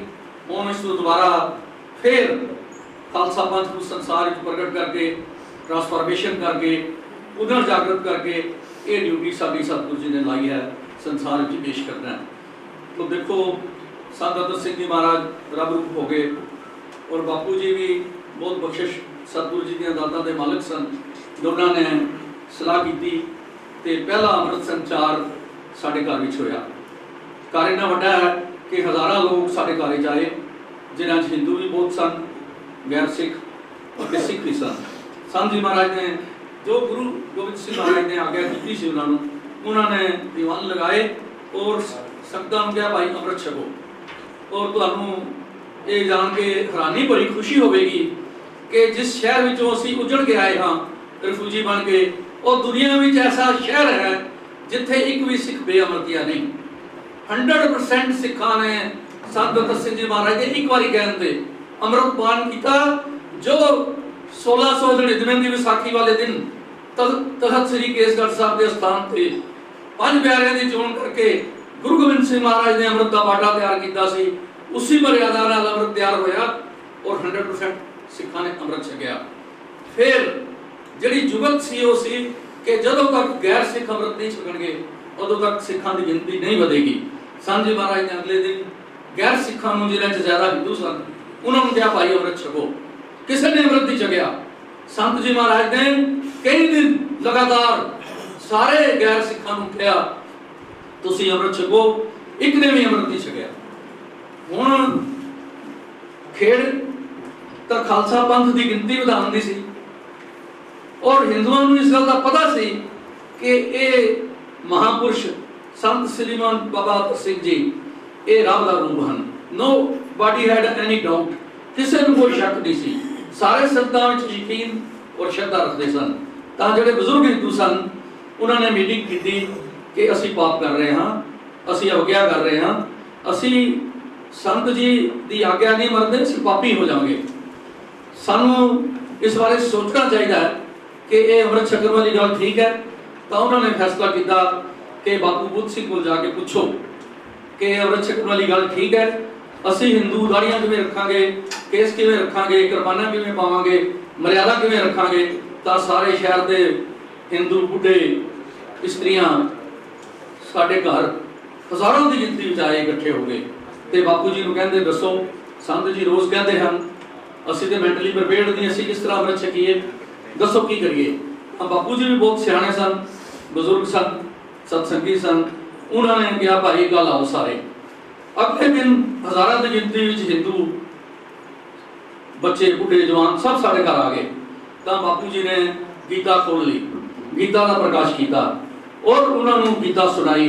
गीता सुनाने के बाद तुसीं हैरान होवोगे कि जिस तरह 100% सिखां ने अमृत छकिया उस तरह 100% हिंदुओं ने अमृत छकिया। और एक प्रपाटी शुरू हुई हिंदुओं के सिख बनने की दोबारा, और हज़ारों की गिनती में लोग साढ़े घर आते सन और लगातार सवेरे दोपहरे शाम कई बार अमृत का बाटा तैयार होता सी और हज़ारों की गिनती में लोग अमृत छक के जाते सन।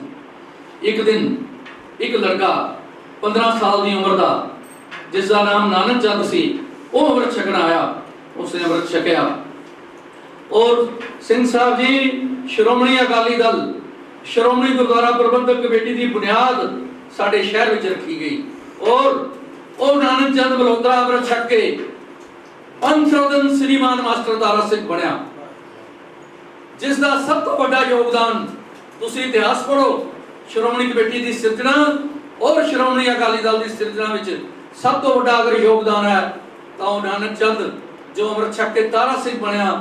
ਫਿਰ ਖਾਲਸਾ ਪੰਥ ਨੇ ਸ੍ਰੀ ਅਕਾਲ ਤਖਤ ਸਾਹਿਬ ਤੋਂ ਉਹਨਾਂ ਨੂੰ ਸਨਮਾਨ ਦੇ ਕੇ ਪੰਥ ਰਤਨ ਸ੍ਰੀਮਾਨ ਮਾਸਟਰ ਦਾਰਾ ਸਿੰਘ ਦਾ ਖਿਤਾਬ ਦਿੱਤਾ। ਇਸ ਤਰ੍ਹਾਂ ਗੁਰੂ ਕੀ ਸਾਧ ਸੰਗਤ, ਇਹ ਕਮਾਲ ਦੀ ਵਿਰਾਸਤ ਦੇ ਸਾਡਾ ਪਰਿਵਾਰ, ਚੜ੍ਹਦੀ ਕਲਾ ਪਰਿਵਾਰ ਅਤੇ ਮੈਂ ਮਾਲਕ ਬਣਦਾ ਗਿਆ ਕਿ ਸਾਡੇ ਘਰ ਵਿੱਚ ਇਤਨੀ ਗੁਰੂ ਮਹਾਰਾਜ ਨੇ ਬਖਸ਼ਿਸ਼ ਕੀਤੀ ਕਿ ਖਾਲਸਾ ਪੰਥ ਦਾ ਇਨਕਲਾਬ, ਖਾਲਸਾ ਪੰਥ ਦੀ ਟ੍ਰਾਂਸਫਾਰਮੇਸ਼ਨ ਔਰ ਖਾਲਸਾ ਪੰਥ ਦੀ ਪੁਨਰ ਜਾਗਰਤੀ ਗੁਰੂ ਗੋਬਿੰਦ ਸਿੰਘ ਮਹਾਰਾਜ ਨੇ ਸਾਡੇ ਉੱਤੇ ਕਿਰਪਾ ਕਰਕੇ ਸਾਡੇ ਘਰੋਂ ਕਰਵਾਈ। ਔਰ ਮੇਰੇ ਦਾਦਾ ਜੀ ਜੋ ਸੰਤ ਦਤਰ ਸਿੰਘ ਮਹਾਰਾਜ ਦੇ ਬਾਣੀ ਸਨ, ਉਹਨਾਂ ਦਾ ਸੁਰਗਵਾਸ ਮੇਰੀ ਮੈਰਿਜ ਤੋਂ ਬਾਅਦ 1975 ਵਿੱਚ ਸਾਡੇ ਘਰ ਹੀ ਹੋਇਆ। ਤੁਹਾਡੇ ਵਿੱਚੋਂ ਕਈਆਂ ਨੇ ਦਰਸ਼ਨ ਵੀ ਕੀਤੇ ਹੋਣਗੇ। ਮੇਰੇ ਦਾਦਾ ਜੀ ਉਹ ਮਹਾਂਪੁਰਸ਼ ਸਨ ਜਿਨ੍ਹਾਂ ਬਾਰੇ ਸੰਤ ਦਤਰ ਸਿੰਘ ਮਹਾਰਾਜ ਨੇ ਆਪਣੀ ਜੀਵਨੀ ਵਿੱਚ ਬਹੁਤ ਕੁਝ ਲਿਖਿਆ ਹੈ। ਲੇਕਿਨ ਇੱਕ ਗੱਲ ਮੈਂ ਤੁਹਾਨੂੰ ਕਹਾਂਗਾ ਕਿ ਇਹ ਬਸਤਵਾਣਾ ਸਾਹਿਬ ਦੀ ਸਥਾਪਨਾ ਕਰਨ ਦਾ ਫੈਸਲਾ ਸਾਡੇ ਘਰ ਵਿੱਚ ਕੀਤਾ ਗਿਆ ਔਰ ਪਹਿਲੀ ਉਗਰਾਈ ਜੋ 14,000 ਰੁਪਏ ਦੀ ਉਹ ਮੇਰੇ ਦਾਦਾ ਜੀ ਨੇ, ਭਾਈ ਸਾਧੂ ਸਿੰਘ ਜੀ ਨੇ ਦਿੱਤੀ। ਇਹ ਸਾਰੀ ਗੱਲ ਡਾਕੂਮੈਂਟਡ ਹੈ। ਮੇਰੇ ਦਾਦਾ ਜੀ ਕਿਤਨੇ ਖੁਸ਼ਕਿਸਮਤ ਹੋਣਗੇ ਕਿ ਗੁਰੂ ਗੋਬਿੰਦ ਸਿੰਘ ਮਹਾਰਾਜ ਸੰਤ ਦਤਰ ਸਿੰਘ ਮਹਾਰਾਜ ਨੂੰ ਦਰਸ਼ਨ ਦੇ ਕੇ ਬਲੈਸ ਕਰਕੇ ਥਾਪੜਾ ਦੇ ਕੇ ਸਾਡੇ ਘਰ ਭੇਜ ਰਹੇ ਹਨ। ਔਰ ਸ੍ਰੀਮਾਨ ਸੰਤ ਨਿਧਾਨ ਸਿੰਘ ਜੀ ਮਹਾਰਾਜ ਲੰਗਰ ਸਾਹਿਬ ਹਜ਼ੂਰ ਸਾਹਿਬ ਵਾਲੇ ਜਦੋਂ ਵਾਪਸ ਆ ਰਹੇ ਸਨ ਨਿਰਾਸ਼ ਹੋ ਕੇ, ਲੰਗਰ ਨਹੀਂ ਸੀ ਚੱਲਦਾ, ਤਾਂ ਸਤਿਗੁਰੂ ਜੀ ਨੇ ਕਿਹਾ, ਨਿਧਾਨ ਸਿੰਘ ਜੀ ਲੰਗਰ ਚਲਾਓ, ਖੀਸਾ ਮੇਰਾ ਹੋਏਗਾ, ਲੰਗਰ ਤੁਹਾਡਾ ਹੋਏਗਾ, ਲੰਗਰ ਤੇਰਾ ਖੀਸਾ ਮੇਰਾ, ਵਰ ਦੇ ਦਿੱਤਾ। ਔਰ ਸਾਨੂੰ ਖੁਸ਼ਕਿਸਮਤ ਵੱਡਿਆ ਭਾਗਾਂ ਵਾਲਾ ਬਣਾਤਾ ਕਿ ਸੰਤ ਨਿਧਾਨ ਸਿੰਘ ਮਹਾਰਾਜ ਨੂੰ ਸਾਡੇ ਕੋਲ ਭੇਜ ਦਿੱਤਾ ਔਰ ਉਹ ਖੀਸਾ ਜੋ ਹੈ ਸਾਡਾ ਸ਼ਹਿਰ ਬਣਾ ਦਿੱਤਾ। ਸੰਤ ਨਿਧਾਨ ਸਿੰਘ ਜੀ ਆਏ, ਸਾਡੇ ਘਰ ਇੱਕ ਮਹੀਨਾ ਰਹੇ ਔਰ ਲੰਗਰ ਦੀ ਉਗਰਾਈ ਉੱਥੋਂ ਜਾਣੀ ਸ਼ੁਰੂ ਹੋਈ। ਜਿੰਨੀ ਦੇਰੀ ਸੰਤ ਜੀ ਜਿਉਂਦੇ ਰਹੇ, ਸੰਤ ਦਤਰ ਸਿੰਘ ਜੀ ਮਹਾਰਾਜ ਜਿੰਨੀ ਦੇਰੀ ਜਿਉਂਦੇ ਰਹੇ, ਬਾਰ-ਬਾਰ ਸਾਡੇ ਉੱਤੇ ਕਿਰਪਾ ਕਰਦੇ ਰਹੇ, ਸਾਡੇ ਘਰ ਆਉਂਦੇ ਰਹੇ। ਸੰਤ ਨਿਧਾਨ ਸਿੰਘ ਜੀ ਮਹਾਰਾਜ ਦਰਸ਼ਨਾਂ ਤੋਂ ਬਾਅਦ ਜਿੰਨੀ ਦੇਰੀ ਜਿਉਂਦੇ ਰਹੇ, ਹਰ ਸਾਲ ਸਾਡੇ ਘਰ ਆਉਂਦੇ, ਇੱਕ ਮਹੀਨਾ ਰਹਿੰਦੇ, ਦੀਵਾਨ ਲਗਾਉਂਦੇ, ਅੰਮ੍ਰਿਤ ਛਕਾਉਂਦੇ ਔਰ ਲੰਗਰ ਦੀ ਉਗਰਾਈ ਲੈ ਕੇ ਜਾਂਦੇ। ਹੁਣ ਦੇਖੋ ਜੀ, ਮੇਰੇ ਦਾਦਾ ਜੀ ਦਾ ਪਿਆਰ ਦੋਨਾਂ ਨਾਲ। ਭਾਈ ਸਾਹਿਬ ਭਾਈ ਰਣਧੀਰ ਸਿੰਘ ਜੀ ਨਾਰੰਗਵਾਲ 1912 ਵਿੱਚ ਤਹਿਸੀਲਦਾਰ ਲੁਧਿਆਣਾ, 1915 ਵਿੱਚ ਅੰਗਰੇਜ਼ਾਂ ਦੇ ਖਿਲਾਫ ਬਗਾਵਤ ਕੀਤੀ, 18 ਸਾਲ ਦੀ ਜੇਲ੍ਹ ਹੋਈ। ਜੇਲ੍ਹ ਵਿੱਚ ਵਾਹਿਗੁਰੂ ਦੇ ਨਾਮ ਦਾ ਸਿਮਰਨ ਕਰਦੇ ਸਨ। 1.25 ਮਣ ਕਣਕ ਮਿਲਦੀ ਸੀ ਰੋਜ਼ ਪੀਸਣ ਵਾਸਤੇ, 1.25 ਮਣ ਵਾਣ ਮਿਲਦਾ ਸੀ ਰੱਸੀਆਂ ਵੱਟਣ ਵਾਸਤੇ, ਤੇ ਵਾਹਿਗੁਰੂ ਵਾਹਿਗੁਰੂ ਸਿਮਰਨ ਦੀ ਆਵਾਜ਼ ਚੱਲਦੀ ਸੀ। ਆਟਾ ਵੀ ਆਪੇ ਪੀਸਿਆ ਜਾਂਦਾ ਸੀ, ਵਾਣ ਵੀ ਆਪੇ ਵਟਿਆ ਜਾਂਦਾ ਸੀ। 18 ਸਾਲ ਤਪੱਸਿਆ ਭਾਈ ਸਾਹਿਬ ਭਾਈ ਰਣਧੀਰ ਸਿੰਘ ਜੀ ਦੀ। ਰਿਹਾ ਹੋ ਕੇ ਹਜ਼ੂਰ ਸਾਹਿਬ ਚਲੇ ਗਏ, ਅਰਦਾਸ ਕੀਤੀ, ਦਸਮ ਪਾਤਸ਼ਾਹ ਦਰਸ਼ਨ ਦਿਓਗੇ ਤੇ ਵਾਪਸ ਜਾਵਾਂਗੇ, ਨਹੀਂ ਤੇ ਵਾਪਸ ਨਹੀਂ ਜਾਂਦੇ। ਦਰਸ਼ਨ ਹੋ ਗਏ, ਗੁਰੂ ਗੋਬਿੰਦ ਸਿੰਘ ਮਹਾਰਾਜ ਨਾਲ ਮਿਲਾਪ ਹੋ ਗਿਆ। ਇਹ ਜੋ ਹੁਣ ਖਾਲਸਾ ਪੰਥ ਦਾ ਇਨਕਲਾਬ ਤੁਸੀਂ ਦੇਖਿਆ ਹੈ, 84 ਦੇ ਬਲੂ ਸਟਾਰ ਤੋਂ ਪਹਿਲਾਂ 13 ਸਿੰਘਾਂ ਦੀ ਸ਼ਹੀਦੀ ਔਰ ਅੱਜ ਸਾਰੀ ਦੁਨੀਆ ਦੇ ਵਿੱਚ ਅਖੰਡ ਕੀਰਤਨੀ ਜਥੇ, ਇਹ ਭਾਈ ਸਾਹਿਬ ਭਾਈ ਰਣਧੀਰ ਸਿੰਘ ਜੀ ਸਾਡੇ ਤੇ ਕਿਰਪਾ ਹੋ ਗਈ। ਭਾਈ ਸਾਹਿਬ ਭਾਈ ਰਣਧੀਰ ਸਿੰਘ ਜੀ ਸਾਡੇ ਘਰ ਆ ਗਏ। ਮੇਰੇ ਦਾਦਾ ਜੀ ਨਾਲ ਗੱਲ ਕਰਕੇ ਮੇਰੇ ਪਿਤਾ ਜੀ ਦੀ ਛੋਟੀ ਭੈਣ ਦਾ ਰਿਸ਼ਤਾ ਉਹਨਾਂ ਨੇ ਆਪਣੇ ਇੱਕ ਸਾਥੀ doctor Sohan Singh ji, medical superintendent TB hospital ਕੁਤਬਨਾਰ ਦਿੱਲੀ ਨਾਲ ਕਰ ਦਿੱਤਾ। ਮੈਂ 1960 ਵਿੱਚ ਜਦੋਂ ਪੰਜਾਬੀ ਸੂਬਾ ਮੋਰਚੇ ਤੋਂ ਰਿਹਾ ਹੋ ਕੇ ਆਇਆ ਤਾਂ ਫਿਰ ਭਾਈ ਸਾਹਿਬ ਭਾਈ ਰਣਧੀਰ ਸਿੰਘ ਜੀ ਦੇ ਦਰਸ਼ਨ ਕੀਤੇ। ਉਹਨਾਂ ਨੇ ਮੇਰੇ ਭੂਆ ਜੀ ਦਾ ਰਿਸ਼ਤਾ ਕੀਤਾ। ਪ੍ਰਿੰਸੀਪਲ ਗੁਰਮੁਖ ਸਿੰਘ ਜੀ ਗੁਰਮਤਿ ਕਾਲਜ ਪਟਿਆਲਾ ਔਰ ਮੇਰੇ ਭੂਆ ਜੀ ਦਾ ਆਨੰਦ ਕਾਰਜ ਦੋਨਾਂ ਦਾ ਇੱਕੋ ਦਿਨ ਭਾਈ ਸਾਹਿਬ ਨੇ ਆਪਣੇ ਦਸਤੇ ਮੁਬਾਰਕ ਨਾਲ ਕੀਤਾ। ਮੈਂ ਦਰਸ਼ਨ ਕੀਤੇ। ਸਿੰਘ ਸਾਹਿਬ ਜੀ, ਜਿਸ ਪ੍ਰਾਣੀ ਨੂੰ ਗੁਰੂ ਗੋਬਿੰਦ ਸਿੰਘ ਮਹਾਰਾਜ ਦੇ ਦਰਸ਼ਨ ਹੋਏ ਹੋਣ, ਤੁਸੀਂ ਉਸ ਦੇ ਦਰਸ਼ਨ ਕਰੋ, ਤੁਹਾਡੀ ਅਵਸਥਾ ਕੀ ਹੋਏਗੀ। ਤੁਸੀਂ ਹਰਿਮੰਦਰ ਸਾਹਿਬ ਜਾਂਦੇ ਹੋ, ਹਰਿਮੰਦਰ ਸਾਹਿਬ ਉਤਰਦੇ ਹੋ ਪ੍ਰਕਰਮਾਂ ਵਿੱਚ ਤੇ ਤੁਹਾਨੂੰ ਬਾਬੇ ਬੁੱਢੇ ਦੀ ਬੇਰੀ ਦੇ ਦਰਸ਼ਨ ਹੁੰਦੇ ਹਨ। ਤੇ ਦਰਸ਼ਨੀ ਡਿਓ ਵਿੱਚ ਐਂਟਰ ਕਰਦੇ ਹੋ, ਤੁਹਾਨੂੰ ਲਾਚੀ ਬੇਰ ਦੇ ਦਰਸ਼ਨ ਹੁੰਦੇ ਹਨ। ਤੁਸੀਂ ਪ੍ਰਕਰਮਾਂ ਕਰਦੇ ਹੋ, ਤੁਹਾਨੂੰ ਅੰਜਲੀ ਬੇਰੀ ਦੇ ਦਰਸ਼ਨ ਹੁੰਦੇ ਹਨ। ਗੁਰੂ ਕੀ ਸਾਧ ਸੰਗਤ, ਇਹਨਾਂ ਬੇਰੀਆਂ ਨੇ ਗੁਰੂ ਅਰਜਨ ਦੇਵ ਜੀ ਮਹਾਰਾਜ ਦੇ, ਗੁਰੂ ਰਾਮਦਾਸ ਜੀ ਦੇ, ਗੁਰੂ ਹਰਗੋਬਿੰਦ ਸਾਹਿਬ ਦੇ ਦਰਸ਼ਨ ਕੀਤੇ। ਇਹ ਜੀਵ ਹਨ, ਜਿਉਂਦੀਆਂ ਹਨ। ਅਸੀਂ ਇਹਨਾਂ ਦੇ ਦਰਸ਼ਨ ਕਰਦੇ ਹਾਂ, ਸਾਡੇ ਹਿਰਦੇ ਵਿੱਚ ਠੰਡ ਪੈਂਦੀ ਹੈ। ਮੇਰੇ ਦਾਦਾ ਜੀ ਨੇ 3 ਮਹਾਂਪੁਰਸ਼ਾਂ ਦੇ ਦਰਸ਼ਨ ਕੀਤੇ, ਜਿਨ੍ਹਾਂ ਨੂੰ ਗੁਰੂ ਗੋਬਿੰਦ ਸਿੰਘ ਮਹਾਰਾਜ ਦੇ ਦਰਸ਼ਨ ਹੋਏ। ਔਰ ਮੈਂ 27 ਸਾਲ ਦੀ ਉਮਰ ਤੱਕ ਆਪਣੇ ਦਾਦਾ ਜੀ ਤੋਂ ਜੋ ਗੁੜਤੀ ਲਈ, ਆਪਣੀ ਵਿਰਾਸਤ ਦਾ ਪਤਾ ਲੱਗਿਆ, ਉਸ ਵਿੱਚੋਂ ਮੈਨੂੰ ਐਸੀ ਪ੍ਰੇਰਨਾ ਮਿਲੀ ਕਿ ਮੈਂ 1961-62 ਵਿੱਚ ਭਾਈ ਸਾਹਿਬ ਭਾਈ ਰਣਜੀਤ ਸਿੰਘ ਜੀ ਦੀਆਂ ਪੁਸਤਕਾਂ ਜੇਲ੍ਹ ਚਿੱਠੀਆਂ, ਜੋ ਤੁਹਾਨੂੰ ਸਾਰਿਆਂ ਨੂੰ ਪੜ੍ਹਨੀਆਂ ਚਾਹੀਦੀਆਂ ਹਨ, ਸਿੰਘਾਂ ਦਾ ਬੰਦ ਸਰਾਲਾ, ਅਣਡਿੱਠੀ ਦੁਨੀਆ, ਇਹ ਸਭ ਭਾਈ ਸਾਹਿਬ ਦੇ ਦਰਸ਼ਨਾਂ ਤੋਂ ਬਾਅਦ ਮੈਂ 1961-62 ਵਿੱਚ ਪੜ੍ਹੀਆਂ। ਭਾਈ ਸਾਹਿਬ ਭਾਈ ਰਣਜੀਤ ਸਿੰਘ ਜੀ ਕੌਣ ਹਨ? ਭਾਈ ਸਾਹਿਬ ਭਾਈ ਰਣਜੀਤ ਸਿੰਘ ਜੀ ਗੁਰੂ ਗੋਬਿੰਦ ਸਿੰਘ ਮਹਾਰਾਜ ਦੀ ਸ਼ਾਨਦਾਰ ਵਿਰਾਸਤ ਦੇ ਮਾਲਕ, ਲਾਹੌਰ ਜੇਲ੍ਹ ਵਿੱਚ ਕੈਦ ਹਨ। ਸ਼ਹੀਦ ਭਗਤ ਸਿੰਘ ਉਹਨਾਂ ਦੇ ਨਾਲ ਕੈਦ ਹੈ। ਸ਼ਹੀਦ ਭਗਤ ਸਿੰਘ ਦਸਤਕ ਹੈ, ਉਸਨੇ ਆਪਣੇ ਕੇਸ ਕਟਾ ਕੇ ਹੈਟ ਪਾ ਕੇ ਸਾਂਡਰਸ ਦਾ ਕਤਲ ਕੀਤਾ ਸੀ। ਭਾਈ ਸਾਹਿਬ ਨਾਲ ਜੇਲ੍ਹ ਵਿੱਚ ਉਹਨਾਂ ਦੇ ਦਰਸ਼ਨ ਕਰਕੇ ਸਿੱਖ ਬਣਿਆ, ਕੇਸ ਰੱਖੇ ਔਰ ਹੱਥ ਜੋੜ ਕੇ ਭਾਈ ਸਾਹਿਬ ਨੂੰ ਕਿਹਾ, ਮੈਨੂੰ ਬਖਸ਼ ਦਿਓ, ਮੈਂ ਨਾਸਤਕ ਨਹੀਂ, ਮੈਂ ਗੁਰੂ ਗੋਬਿੰਦ ਸਿੰਘ ਮਹਾਰਾਜ ਦਾ ਸਿੱਖ ਹਾਂ, ਮੈਨੂੰ ਅੰਮ੍ਰਿਤ ਛਕਾਓ। ਇਹ ਡਾਕੂਮੈਂਟ ਹੈ, ਹਰ ਸਿੱਖ ਨੂੰ ਪੜ੍ਹਨਾ ਚਾਹੀਦਾ ਹੈ ਕਿ ਸ਼ਹੀਦ ਭਗਤ ਸਿੰਘ ਸ੍ਰੀਮਾਨ ਭਾਈ ਸਾਹਿਬ ਭਾਈ ਰਣਜੀਤ ਸਿੰਘ ਦੇ ਦਰਸ਼ਨ ਕਰਕੇ ਨਾਸਤਕ ਤੋਂ ਆਸਤਕ ਬਣਿਆ, ਸਿੱਖ ਬਣਿਆ ਔਰ ਅੰਮ੍ਰਿਤ ਦੀ ਦਾਤ ਮੰਗੀ। ਇਸ ਤਰ੍ਹਾਂ ਦੀ ਸ਼ਖਸੀਅਤ ਜਿਨ੍ਹਾਂ ਨੂੰ ਦਰਸ਼ਨ ਹੁੰਦੇ ਹਨ, ਤੇ ਜਿਨ੍ਹਾਂ 3 ਮਹਾਂਪੁਰਸ਼ਾਂ ਦੇ, ਗੁਰੂ ਗੋਬਿੰਦ ਸਿੰਘ ਮਹਾਰਾਜ ਦੇ ਦਰਸ਼ਨ ਕਰਨ ਵਾਲੇ ਸਿੰਘਾਂ ਦੇ ਮੇਰੇ ਦਾਦਾ ਜੀ ਨੂੰ ਦਰਸ਼ਨ ਹੋਏ ਤੇ ਮੈਨੂੰ 27 ਸਾਲ ਉਹਨਾਂ ਦੀ ਸੰਗਤ ਕਰਨ ਦਾ ਮੌਕਾ ਮਿਲਿਆ। ਭਾਈ ਸਾਹਿਬ ਭਾਈ ਰਣਜੀਤ ਸਿੰਘ ਦੇ ਦਰਸ਼ਨ ਕਰਕੇ ਉਹਨਾਂ ਦੇ ਜਥੇ ਕੋਲੋਂ ਮੈਂ 60 ਸਾਲ ਪਹਿਲਾਂ ਅੰਮ੍ਰਿਤ ਦੀ ਦਾਤ ਪ੍ਰਾਪਤ ਕੀਤੀ ਸੀ। ਮੇਰੀ ਕਿਸਮਤ ਅੱਛੀ ਸੀ, ਮੈਂ ਵੈਜੀਟੇਰੀਅਨ ਬਣ ਗਿਆ। ਮੇਰੀ ਕਿਸਮਤ ਚੰਗੀ ਸੀ, ਮੈਂ ਨਿਗਰਾਨੀ ਬਣ ਗਿਆ।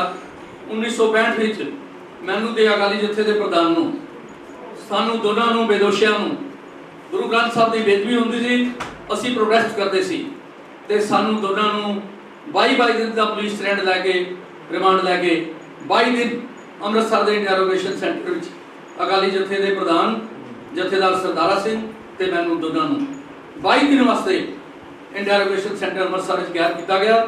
ਪਾਕਿਸਤਾਨ ਦੀ ਬੈਂਟ ਦੀ ਲੜਾਈ ਹੋਣ ਵਾਲੀ ਸੀ, ਜਸੂਸਾਂ ਦੇ ਨਾਲ ਸਾਨੂੰ ਸੈੱਲਾਂ 'ਚ ਰੱਖਿਆ ਗਿਆ, ਪੁੱਠਾ ਟੰਗਿਆ ਗਿਆ, ਖੜੇ ਕਰਕੇ ਗੋਲੀਆਂ ਮਾਰੀਆਂ ਗਈਆਂ, ਵੀ ਡਰ ਜਾਣਗੇ। ਤੁਸੀਂ ਯਕੀਨ ਕਰੋ, ਇਹ ਸਿਮਰਨ ਦੀ ਸ਼ਕਤੀ ਕੋਈ ਦੁੱਖ ਨਹੀਂ ਪਹੁੰਚ ਦਿੰਦੀ। ਮੈਨੂੰ ਜਿੰਨਾ ਮਰਜ਼ੀ ਟਾਰਚਰ ਕੀਤਾ ਉਹਨਾਂ ਨੇ, 5 ਬਾਣੀਆਂ ਮੈਨੂੰ 1965 ਵਿੱਚ ਜ਼ਬਾਨੀ ਯਾਦ ਸਨ। ਮੈਂ ਨਿਤਨੇਮ 24 ਘੰਟੇ ਵਾਹਿਗੁਰੂ ਦੇ ਨਾਮ ਦੀ ਸਿਮਰਨ ਦੀ ਵਿਧੀ ਭਾਈ ਸਾਹਿਬ ਦੇ ਜਥੇ ਤੋਂ ਸਿੱਖੀ ਸੀ।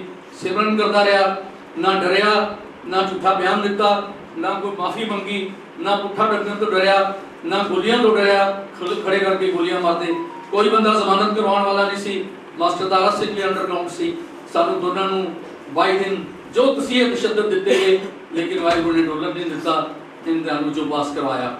ਜਦੋਂ ਅਸੀਂ ਰਿਹਾ ਹੋ ਕੇ ਆਏ ਤਾਂ ਮਾਸਟਰ ਦਾਰਾ ਸਿੰਘ ਜੀ ਨੂੰ ਤੇ ਸੰਤ ਫਤਿਹ ਸਿੰਘ ਜੀ ਨੂੰ ਇਹ ਸਾਰੀ ਗੱਲ ਜਥੇਦਾਰ ਸਰਦਾਰਾ ਸਿੰਘ ਕੋਹਲੀ ਨੇ ਦੱਸੀ, ਖਾਸ ਕਰਕੇ ਮੇਰੇ ਬਾਰੇ ਦੱਸਿਆ ਤਾਂ ਸ੍ਰੀਮਾਨ ਮਾਸਟਰ ਦਾਰਾ ਸਿੰਘ ਜੀ ਸਾਡੇ ਘਰ ਮੈਨੂੰ ਬਲੈਸ ਕਰਨ ਲਈ ਆਏ। ਸਿੱਖ ਕੌਮ ਦੇ ਆਜ਼ਾਦੀ ਤੋਂ ਬਾਅਦ ਸਾਰੇ ਲੀਡਰਾਂ ਨਾਲ, ਸਾਰੇ ਮੁੱਖ ਮੰਤਰੀਆਂ ਨਾਲ, ਪਿਛਲੇ ਸਾਲ ਵਿੱਚ ਹਿੰਦੁਸਤਾਨ ਦੇ ਸਾਰੇ ਪ੍ਰਧਾਨ ਮੰਤਰੀਆਂ ਨਾਲ ਮੈਨੂੰ ਕੰਮ ਕਰਨ ਦਾ ਮੌਕਾ ਮਿਲਿਆ ਔਰ ਹਰ ਲੀਡਰ ਨੇ ਮੇਰੇ ਸਿਰ ਦੇ ਉੱਤੇ ਮੇਰੇ ਪਰ ਹੱਥ ਰੱਖਿਆ। ਮਾਸਟਰ ਜੀ ਆਏ, ਅਸੀਸ ਦੇ ਕੇ ਗਏ, ਸੰਤ ਫਤਿਹ ਸਿੰਘ ਜੀ ਆਏ, ਅਸੀਸ ਦੇ ਕੇ ਗਏ, ਜਥੇਦਾਰ ਮੋਹਨ ਸਿੰਘ ਜੀ ਤੁੜ, ਜਥੇਦਾਰ ਤਲਵੰਡੀ, ਜਥੇਦਾਰ ਟੋੜਾ ਸਾਹਿਬ, ਸਾਰੀ ਉਮਰ ਇਹਨਾਂ ਨਾਲ ਕੰਮ ਕਰਨ ਦਾ ਮੌਕਾ ਮਿਲਿਆ। ਅਤੇ ਹੁਣ ਪੱਤਰਕਾਰੀ ਦਾ ਸਫ਼ਰ ਸ਼ੁਰੂ ਹੁੰਦਾ ਹੈ, ਕਿਉਂਕਿ 1965 ਵਿੱਚ ਜੋ ਮੇਰੇ ਉੱਤੇ ਤਸ਼ੱਦਦ ਹੋਇਆ ਸੀ, ਵਾਹਿਗੁਰੂ ਦੀ ਮਿਹਰ ਰਹੀ, ਮੈਂ ਡੋਲਿਆ ਨਹੀਂ। ਉਸ ਤੋਂ ਬਾਅਦ ਜੋ ਮੇਰਾ ਕੌਮ, ਸਾਰੇ ਖਾਲਸਾ ਪੰਥ ਨੇ, ਸਾਰੀ ਕੌਮ ਨੇ ਮੇਰਾ ਸਤਿਕਾਰ ਕੀਤਾ, ਮੈਨੂੰ ਸਿੱਖ ਸਟੂਡੈਂਟ ਫੈਡਰੇਸ਼ਨ ਦਾ ਪ੍ਰਧਾਨ ਬਣਾਇਆ। ਔਰ 1966 ਵਿੱਚ ਜਦੋਂ ਦਸਮ ਪਾਤਸ਼ਾਹ ਦਾ 300 ਸਾਲਾ ਪ੍ਰਕਾਸ਼ ਪੁਰਬ ਸੀ ਤਾਂ ਮੇਰੇ ਨਾਲ 300 ਨੌਜਵਾਨ ਤਿਆਰ ਬਰ ਤਿਆਰ ਯਾਤਰੀ ਵਿੱਚ ਕੁਰਬਾਨਾ, ਸਿਰਾਂ ਉੱਤੇ ਚੱਕਰ ਖੰਡੇ, ਹੱਥ ਵਿੱਚ 3 ਫੁੱਟੀਆਂ ਕੁਰਬਾਨਾ। 1966 300 ਸਟੂਡੈਂਟ ਮੇਰੇ ਨਾਲ, ਮੇਰੇ ਜਥੇ ਵਿੱਚ। ਔਰ ਫਿਰ ਸਾਰੀ ਕੌਮ ਮੇਰੇ ਨਾਲ 500 ਸਾਲਾ ਗੁਰਪੁਰਬ ਤੇ 500 ਸਟੂਡੈਂਟ ਮੇਰੇ ਨਾਲ ਤੇ ਮੈਂ ਇੰਜੀਨੀਅਰ ਬਣ ਗਿਆ। ਇੰਜੀਨੀਅਰ ਪੜ੍ਹਾਈ ਕਰਨ ਤੱਕ 6ਵੀਂ ਤੋਂ ਬਾਅਦ ਮੈਂ ਸਿੱਖ ਸਾਹਿਬ ਦੀ ਹਰ ਸਾਲ ਧਾਰਮਿਕ ਪ੍ਰੀਖਿਆ ਦਾ ਇਮਤਿਹਾਨ ਦਿੰਦਾ ਸੀ ਔਰ ਸਾਰੀ ਉਮਰ ਧਾਰਮਿਕ ਪ੍ਰੀਖਿਆ ਦਾ ਵਜ਼ੀਫਾ ਲੈ ਕੇ ਜਾਂ ਬੇਸੂਰੀ ਕਰਕੇ ਮਿਹਨਤ ਕਰਕੇ ਮੈਂ ਪੜ੍ਹਾਈ ਕਰਦਾ ਸੀ। ਲੇਕਿਨ ਗੁਰੂ ਮਹਾਰਾਜ ਦੀ ਬੜੀ ਕਿਰਪਾ, ਹਮੇਸ਼ਾ ਟਾਪ ਪੋਜੀਸ਼ਨ ਤੇ ਹੁੰਦੇ ਔਰ ਮੇਰਾ ਪੱਤਰਕਾਰੀ ਦਾ ਜੋ ਮੇਰਾ ਨਸ ਸੀ, ਮੇਰੇ 'ਚ ਟੈਲੈਂਟ ਸੀ, ਉਹ ਪ੍ਰਫੁੱਲਤ ਹੋਇਆ। ਤਾਂ ਇਹਨਾਂ ਗੁਰਪੁਰਬਾਂ ਦੇ ਉੱਤੇ ਮੈਂ ਸਵੀ ਦੇਰ ਮੈਗਜ਼ੀਨ ਛਾਪੇ ਔਰ ਮੈਂ ਆਪਣੇ ਪਿਤਾ ਜੀ ਨਾਲ ਸਲਾਹ ਕਰਕੇ ਐਸਕਾਰਟਸ ਕੰਪਨੀ 'ਚ ਆਪਣੀ ਇੰਜੀਨੀਅਰ ਦੀ ਨੌਕਰੀ ਛੱਡ ਕੇ ਗੁਰੂ ਨਾਨਕ ਦੇਵ ਜੀ ਮਹਾਰਾਜ ਦੇ 500 ਸਾਲਾ ਗੁਰਪੁਰਬ ਤੇ ਗੁਰਦੁਆਰਾ ਦੁੱਖ ਨਿਵਾਰਨ ਸਾਹਿਬ ਵਿੱਚ ਅਰਦਾਸ ਕਰਕੇ ਇਹ ਚੜ੍ਹਦੀ ਕਲਾ ਅਖਬਾਰ ਸ਼ੁਰੂ ਕੀਤੀ। ਇਹ ਚੜ੍ਹਦੀ ਕਲਾ ਨਾਮ ਦਾ ਮਿਲਣਾ, ਇਹ ਸਾਰੀ ਬਖਸ਼ਿਸ਼ ਦੀ ਕਹਾਣੀ ਸ਼ੁਰੂ ਹੋ ਗਈ। ਮੀਡੀਆ ਦੇ ਜਾਣ ਤੋਂ ਬਾਅਦ ਸਾਰੀ ਕੌਮ ਨੇ ਮੇਰੀ ਸਪੋਰਟ ਕੀਤੀ ਔਰ ਚੜ੍ਹਦੀ ਕਲਾ ਅਖਬਾਰ ਦਿਨ ਦੁਗਣੀ ਅਤੇ ਰਾਤ ਚੌਗੁਣੀ ਤਰੱਕੀ ਕਰਨ ਲੱਗਿਆ। ਸ਼੍ਰੀਮਾਨ ਸੰਤ ਅਰਜਨ ਸਿੰਘ ਜੀ ਲੌਂਗੋਵਾਲ, ਉਹਨਾਂ ਨੇ ਅਰਦਾਸ ਕੀਤੀ ਗੁਰਦੁਆਰਾ ਸ਼ਹੀਦ ਭਾਈ ਮਨੀ ਸਿੰਘ ਦੇ ਗੁਰਦੁਆਰਾ ਸਾਹਿਬ ਵਿੱਚ ਅਖਬਾਰ ਨੂੰ ਰੇਲੀ ਕਰਨ ਦੀ। ਪਹਿਲਾਂ ਮੈਂ ਮੈਗਜ਼ੀਨ ਛਾਪੇ, 15 ਰੋਜ਼ਾ ਅਖਬਾਰ ਛਾਪੇ, ਵੀਕਲੀ ਅਖਬਾਰ ਛਾਪੇ ਔਰ ਸੰਤ ਜੀ ਮਹਾਰਾਜ ਨੇ ਅਰਦਾਸ ਕੀਤੀ। ਜਦੋਂ ਅਸੀਂ ਵਾਪਸ ਆਉਣ ਲੱਗੇ ਤਾਂ ਗੁਰੂ ਮਹਾਰਾਜ ਦੇ ਅੱਗੇ ਜਿਹੜੀ ਚਾਦਰ ਦੇ ਉੱਤੇ ਸੰਗਤ ਦੇ ਪੈਸੇ ਮੱਥਾ ਟੇਕੇ ਸਨ, ਉਹਨਾਂ ਨੇ ਚਾਦਰ ਇਕੱਠੀ ਕਰਕੇ ਸਾਨੂੰ ਦਿੱਤੀ ਅਤੇ ਮੈਂ ਉਹਨਾਂ ਪੈਸਿਆਂ ਨਾਲ ਅਖਬਾਰ ਸ਼ੁਰੂ ਕੀਤਾ। ਮੇਰੇ ਕੋਲ ਕੋਈ ਪੈਸਾ ਨਹੀਂ ਸੀ, ਸੰਤ ਜੀ ਮਹਾਰਾਜ ਨੇ ਉਹ ਬਖਸ਼ਿਸ਼ ਕੀਤੀ। ਚਾਦਰ ਵਿੱਚ ਜੋ ਵੀ ਹੈਗਾ ਸੀ ਉਹ ਐਸੀ ਬਰਕਤ ਵਾਲੀ ਚਾਦਰ ਸੀ ਕਿ ਉਸ ਵਿੱਚੋਂ ਨਿਕਲੇ ਹੋਏ ਪੈਸੇ ਉਹ ਹਜ਼ਾਰਾਂ, ਲੱਖਾਂ, ਕਰੋੜਾਂ, ਅਰਬਾਂ ਰੁਪਈਏ ਬਣਦੇ ਗਏ। ਇਹ ਖਾਲਸਾ ਪੰਥ ਦੀ ਅਸੀਸ ਸੀ। ਐਂਡ ਆਫਟਰ ਦੈਟ ਜਦੋਂ ਅਖਬਾਰ ਡੇਲੀ ਛਪਣ ਲੱਗ ਗਿਆ ਤਾਂ ਫਿਰ ਭਾਵੇਂ ਮੇਰਾ ਅਖਬਾਰ ਛੋਟਾ ਸੀ ਲੇਕਿਨ ਇਸ ਦੀਆਂ ਧੁੰਮਾਂ ਸਾਰੇ ਹਿੰਦੁਸਤਾਨ ਵਿੱਚ ਸਨ। ਸੰਘਰਸ਼ ਸ਼ੁਰੂ ਹੋਇਆ ਖਾਲਸਾ ਪੰਥ ਦਾ ਔਰ ਸ਼੍ਰੀਮਾਨ ਸੰਤ ਜਰਨੈਲ ਸਿੰਘ ਜੀ, ਸ਼੍ਰੀਮਾਨ ਸੰਤ ਕਰਤਾਰ ਸਿੰਘ ਜੀ, ਸ਼ਹੀਦ ਭਾਈ ਅਮਰੀਕ ਸਿੰਘ ਜੀ ਮੇਰੇ ਨਾਲ ਐਮਏ 'ਚ ਇਕੱਠੇ ਪੜ੍ਹਦੇ ਰਹੇ। ਇਹ ਸਾਰੇ ਖਾਲਸਾ ਪੰਥ ਦੇ ਮਹਾਨ ਆਗੂ ਮੇਰੀ ਹਮੇਸ਼ਾ ਮਦਦ ਲਈ ਮੇਰੇ ਨਾਲ ਤਿਆਰ ਰਹਿੰਦੇ। ਤਾਂ ਫਿਰ 78 ਸਿੰਘਾਂ ਦੀਆਂ ਸ਼ਹੀਦੀਆਂ ਹੋਈਆਂ ਔਰ ਟੈਰਰਿਜ਼ਮ ਦਾ ਦੌਰ ਜਿਸ ਨੂੰ ਕਹਿੰਦੇ ਹਨ ਸ਼ੁਰੂ ਹੋ ਗਿਆ। ਤਾਂ 1982 ਵਿੱਚ ਇੰਦਰਾ ਗਾਂਧੀ ਨੇ ਦਿੱਲੀ ਤੋਂ ਵਿਸ਼ਵ ਹਿੰਦੂ ਵਕਤਾ ਮੈਂਬਰ ਪਾਰਲੀਮੈਂਟ ਨੂੰ ਸਾਡੇ ਦਫ਼ਤਰ ਵਿੱਚ ਭੇਜਿਆ ਅਤੇ ਇਹ ਕਿਹਾ ਕਿ ਤੁਸੀਂ ਮੇਰੀ ਸੰਤ ਜਰਨੈਲ ਸਿੰਘ ਜੀ ਨਾਲ ਗੱਲ ਕਰਵਾਓ। ਮੇਰੀ ਡਿਊਟੀ ਲੱਗੀ।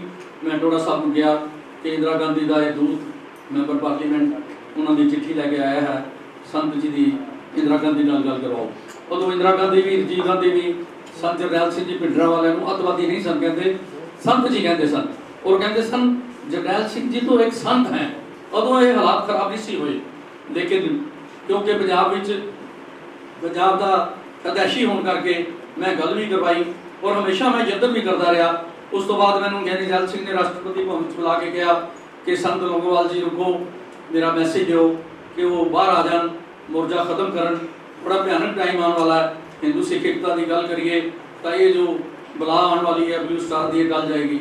ਮੈਂ ਗਿਆਨੀ ਦਾ ਸਨੇਹਾ ਲੈ ਕੇ ਸੰਤ ਲੌਂਗੋਵਾਲ ਜੀ ਕੋਲ ਗਿਆ। ਉਹਨਾਂ ਨੇ ਮੇਰੀ ਗੱਲ ਮੰਨੀ ਨਹੀਂ। ਉਹ ਕਹਿੰਦੇ ਤੂੰ ਝੂਠ ਬੋਲਦਾ ਹੈ, ਤੈਨੂੰ ਗਿਆਨੀ ਜੀ ਨੇ ਨਹੀਂ ਕਿਹਾ। ਖੈਰ ਐਨੀ ਹਾਓ ਮੈਂ ਦੁਬਾਰਾ ਗਿਆ ਗਿਆਨੀ ਜੀ ਕੋਲ। ਮੈਂ ਕਿਹਾ ਨਹੀਂ ਮੰਨੇ। ਤਾਂ ਗਿਆਨੀ ਜੀ ਰਾਸ਼ਟਰਪਤੀ ਭਵਨ 'ਚ ਅਸੀਂ ਸਲਾਹ ਕੀਤੀ ਤਾਂ ਬਾਹਰ ਇੰਦਰਾ ਗਾਂਧੀ ਦੇ ਕੋਈ ਜਸੂਸ ਬੈਠੇ ਸਨ। ਉਹਨਾਂ ਨੇ ਇੰਦਰਾ ਗਾਂਧੀ ਨੂੰ ਜਾ ਕੇ ਕਿਹਾ ਕਿ ਜਗਜੀਤ ਸਿੰਘ ਦਰਦੀ ਦੇ ਕੁਝ ਪੱਤਰਕਾਰ ਰਾਸ਼ਟਰਪਤੀ ਭਵਨ 'ਚ ਗਿਆਨੀ ਜੈਲ ਸਿੰਘ ਨਾਲ ਸਲਾਹ ਕਰ ਰਹੇ ਹਨ। ਤੇ ਇੰਦਰਾ ਗਾਂਧੀ ਦੀ ਨੀਅਤ ਖਰਾਬ ਹੋ ਚੁੱਕੀ ਸੀ। ਉਹ ਚਾਹੁੰਦੀ ਸੀ ਕਿ ਮੈਂ ਸਿੱਖਾਂ ਨੂੰ ਮਾਰਾਂ ਔਰ ਮੈਂ ਦੁਬਾਰਾ ਇਲੈਕਸ਼ਨ ਜਿੱਤਾਂ। ਇਹ ਰਸ਼ੀਆ ਨੇ ਉਸ ਨੂੰ ਸਟ੍ਰੈਟਜੀ ਬਣਾ ਕੇ ਦਿੱਤੀ ਸੀ ਕਿਉਂਕਿ ਮੈਂ 1996 ਤੋਂ ਲਗਾਤਾਰ ਪਾਰਲੀਮੈਂਟ ਦੇ ਦੋਨਾਂ ਸਦਨਾਂ ਵਿੱਚ ਬੈਠਦਾ ਹਾਂ, ਲੋਕ ਸਭਾ ਰਾਜ ਸਭਾ ਵਿੱਚ ਵੀ। ਸੈਂਟਰਲ ਹਾਲ 'ਚ ਇੱਕ ਦਿਨ ਮੈਂ ਬੈਠਾ ਸੀ ਤਾਂ ਸੁਬਰਾਮਨੀਅਮ ਜੀ ਜੋ ਉਹਨਾਂ ਦਿਨਾਂ 'ਚ ਭਿੰਡਰਾਂ ਵਾਲਿਆਂ ਨੂੰ ਆ ਕੇ ਮਿਲਦੇ ਸਨ, मेरे को आके बैठ के कह लगे दर्दी साहब आपसे बात करती हैं कि हमने बहुत कोशिश की कि ये ब्लू स्टार ना हो, लेकिन KGB ने जो रशिया की एजेंसी है, रशिया ने इंदिरा गांधी को ये कहा कि आप ब्लू स्टार करो, हम आपकी मदद करेंगे। और रशिया की सलाह नाल उसने ब्लू स्टार किया सी। बड़े यतन असीं कीते लेकिन उसका रिजल्ट ये होया कि इंदिरा गांधी ने ज्ञानी जैल सिंह नूं झाड़-झंप की। तो मैनूं सरदार तरलोचन सिंह MP जो जिंदे हैं इन्हां दा फोन आया कि दर्दी तू क्यों राष्ट्रपति की गल लैके उत्थे जाता है, इंदिरा गांधी तेरे नाल नाराज़ है, तैनूं अरेस्ट कर लेगी। मैं क्या मैं सारी उम्र अरेस्ट होता रहा, जे मैनूं इस काम वास्ते अरेस्ट होना पे तो मेरी चंगी किस्मत है। इंदिरा गांधी को कह दो मैनूं अरेस्ट कर लैन, मैं तो पंजाब में अमन शांति वास्ते सिखां वास्ते भाई नुकसान ना होए कौम का, मैं तो कोशिश करता रहांगा। तो मेरे को राष्ट्रपति भवन का भी सारा रिकॉर्ड अज भी मौजूद है। इंदिरा गांधी ਦੀਆਂ ਮੈਨੂੰ ਥ੍ਰੈਟਸ ਵੀ ਆਈਆਂ, मैं डरिया नहीं। उसने ब्लू स्टार किया और उस तो बाद सिखा ਨੂੰ ਅੱਤਵਾਦੀ ਵੱਖਵਾਦੀ कह के भंडिया गया। सारे हिंदुस्तान का मीडिया सिखा ਨੂੰ ਵੱਖਵਾਦੀ कह के आतंकवादी कह के भंडदा सी, ਤੁਹਾਨੂੰ याद होएगा। हर अखबार में हर टीवी में 24 घंटे सिखा ਨੂੰ बदनाम किया जाता सी। लेकिन दुनिया के नेकी खत्म नहीं हुई। हिंदुस्तान में कुछ अखबार वाले ऐसे भी सन जो सिखा के हमदर्द सन। मिसाल के तौर पर इंडियन एक्सप्रैस के मालिक रामनाथ गोयनका जी, टाइम्स ऑफ इंडिया के मैनेजिंग डायरैक्टर डॉक्टर राम तरदेजा जी, वो सीधी सिख सन। वो समझते सन कि सिखा नाल बहुत जुल्म और बेइंसाफी हो रही है, सिखा नूं मारिया जा रहा है। तो मैनू रामनाथ गोयनका जी ने फोन किया, मिस्टर दर्दी आप एक्सप्रेस टावर बम्बे में आओ, हमने आपसे बात करनी है। मैं चला गया। 100 मंजिली बिल्डिंग समुद्र के विच एक्सप्रेस टावर, जिसके रामनाथ गोयनका मालिक सन। जो मैं गया, मैं देख के हैरान हो गया कि हिंदुस्तान के बड़े बड़े अखबार वाले, टाइम्स ऑफ इंडिया कितना बड़ा अखबार, इंडियन एक्सप्रैस, जन्मभूमि, बंबे समाचार, ये सारे लोग उत्थे बैठे हैं। तो मैनू उन्होंने चाह पानी पिलाई तो मैनू कह लगे कि इंडियन न्यूज़पेपर सोसाइटी दुनिया की सब तो वड्डी अखबारों की बाडी है और इस विच कदे कोई सिख मैंबर ही नहीं बनया, ना कोई पंजाबी का अखबार। असी तैनू इस सोसाइटी की एग्जैक्टिव का मैंबर बना रहे हैं, तैनू इस बोर्ड का डायरैक्टर बना रहे हैं। 1986 मैं हैरान हो गया। मैं किसी को जानता नहीं, मेरी छोटी जी अखबार है रीजनल पेपर पंजाबी की, और मैंने बुला के उन्होंने इन्ना मान सम्मान दिता कि उन्होंने अपने बराबर का दर्जा दे के मैंने अपना मैंबर बना दिता। 1986 तो अज तक 36 साल हो गए। दिल्ली जाओ, पार्लीमेंट के बाहर कई हज़ार करोड़ रुपए की बिल्डिंग तुसीं एंटर करोगे, उत्थे मेरा नाम लिखा होया है। ये देखो हुण मैं तुहानूं बख्शिश की सब कहानी सुना रहा हाँ। 1982 जो इंदिरा गांधी ने मेरे को भेजा, विश्वपत गुप्ता ने, मैं भिड्डण वाले नाल गल कराई तो हिंदुस्तान की सब तो वड्डी जो बाडी है अखबारों के एडिटरां की, न्यूज़पेपर एडिटर्स कॉन्फ्रेंस, उन्होंने मैनू अपनी स्टैंडिंग कमेटी का मैंबर बना दिता 1982 मैं किसी को जानता नहीं। 1986 इंडिया के बड़े अखबारों के मालिकां ने मैनू बुला के डायरैक्टर बना दिता बोर्ड का और एग्जैक्टिव कमेटी का मैंबर बनाता बुला के, मैं किसी को जानता नहीं। और 1996 की सवेर को मैनू प्राइम मिनिस्टर हाउस चो फोन आया कि मिस्टर दर्दी तुहानू प्राइम मिनिस्टर ने अपने मीडिया डेलीगेशन का अकंपनिंग मीडिया डेलीगेशन जिथे प्रधानमंत्री जाओगे, तुसी जाओगे, उसे जहाज में जाओगे, उसे होटल च ठहरोगे और उहदे नाल लंच ब्रेकफास्ट डिनर करोगे, तुहानू प्रधानमंत्री ने अपने मीडिया डेलीगेशन का मैंबर बनाता। मैनू ये नहीं पता कि प्रधानमंत्री का कोई मीडिया डेलीगेशन हुंदा है। और मैनू बुला के चलो दुनिया के बहुत सारे देशों लै गए, लेकिन एक दिन मैनू लै गए जिथे धरती खत्म हो जाती है, प्रणब मुखर्जी नाल, जिथे धरती का पोल है, राष्ट्रपति भी और प्रधानमंत्री भी और मैं भी उस पोल के उत्ते खड़े हो। ये बख्शिश की कहानी है कि अपने आप ही मैनू मैंबर बनाए जाते हैं। 1993 1996 लोक सभा के सैकटरी जनरल भारद्वाज साहब पटियाले आए और मैनू उन्होंने इनवाइट किया कि मिस्टर दर्दी तुसी पार्लीमेंट जाओ। मैनू टाइम और डेट दी, मैं चला गया। तो पार्लीमेंट के गेट उत्ते पार्लीमेंट के अफसरां ने आके मैनू बुके दे स्वागत किया और अंदर लै गए। कित्थे लै गए? Lord Mountbatten viceroy general of India, उसका कमरा, उहदे विच सैकटरी जनरल बैठा होया, इन्ना वड्डा अफसर पटियाले आके मैनू बुला के लै गया। मैनू नहीं पता पार्लीमेंट मैं की करना है। मैनू बुला के उन्होंने चाह पानी पिलाई, बड़ी इज्जत की उन्होंने। मैनू कहते फार्म भरो, मैं फार्म भरया तो वो एक्सपीरियंस का कलम वो मैं 25 साल 1996 मैनू पंजाब असैंबली की कवरेज करदियां हो चुके सन 25 साल। तो उन्होंने गुसर बुसर की, मेरा फार्म लै गए स्पीकर को वापस आ गए।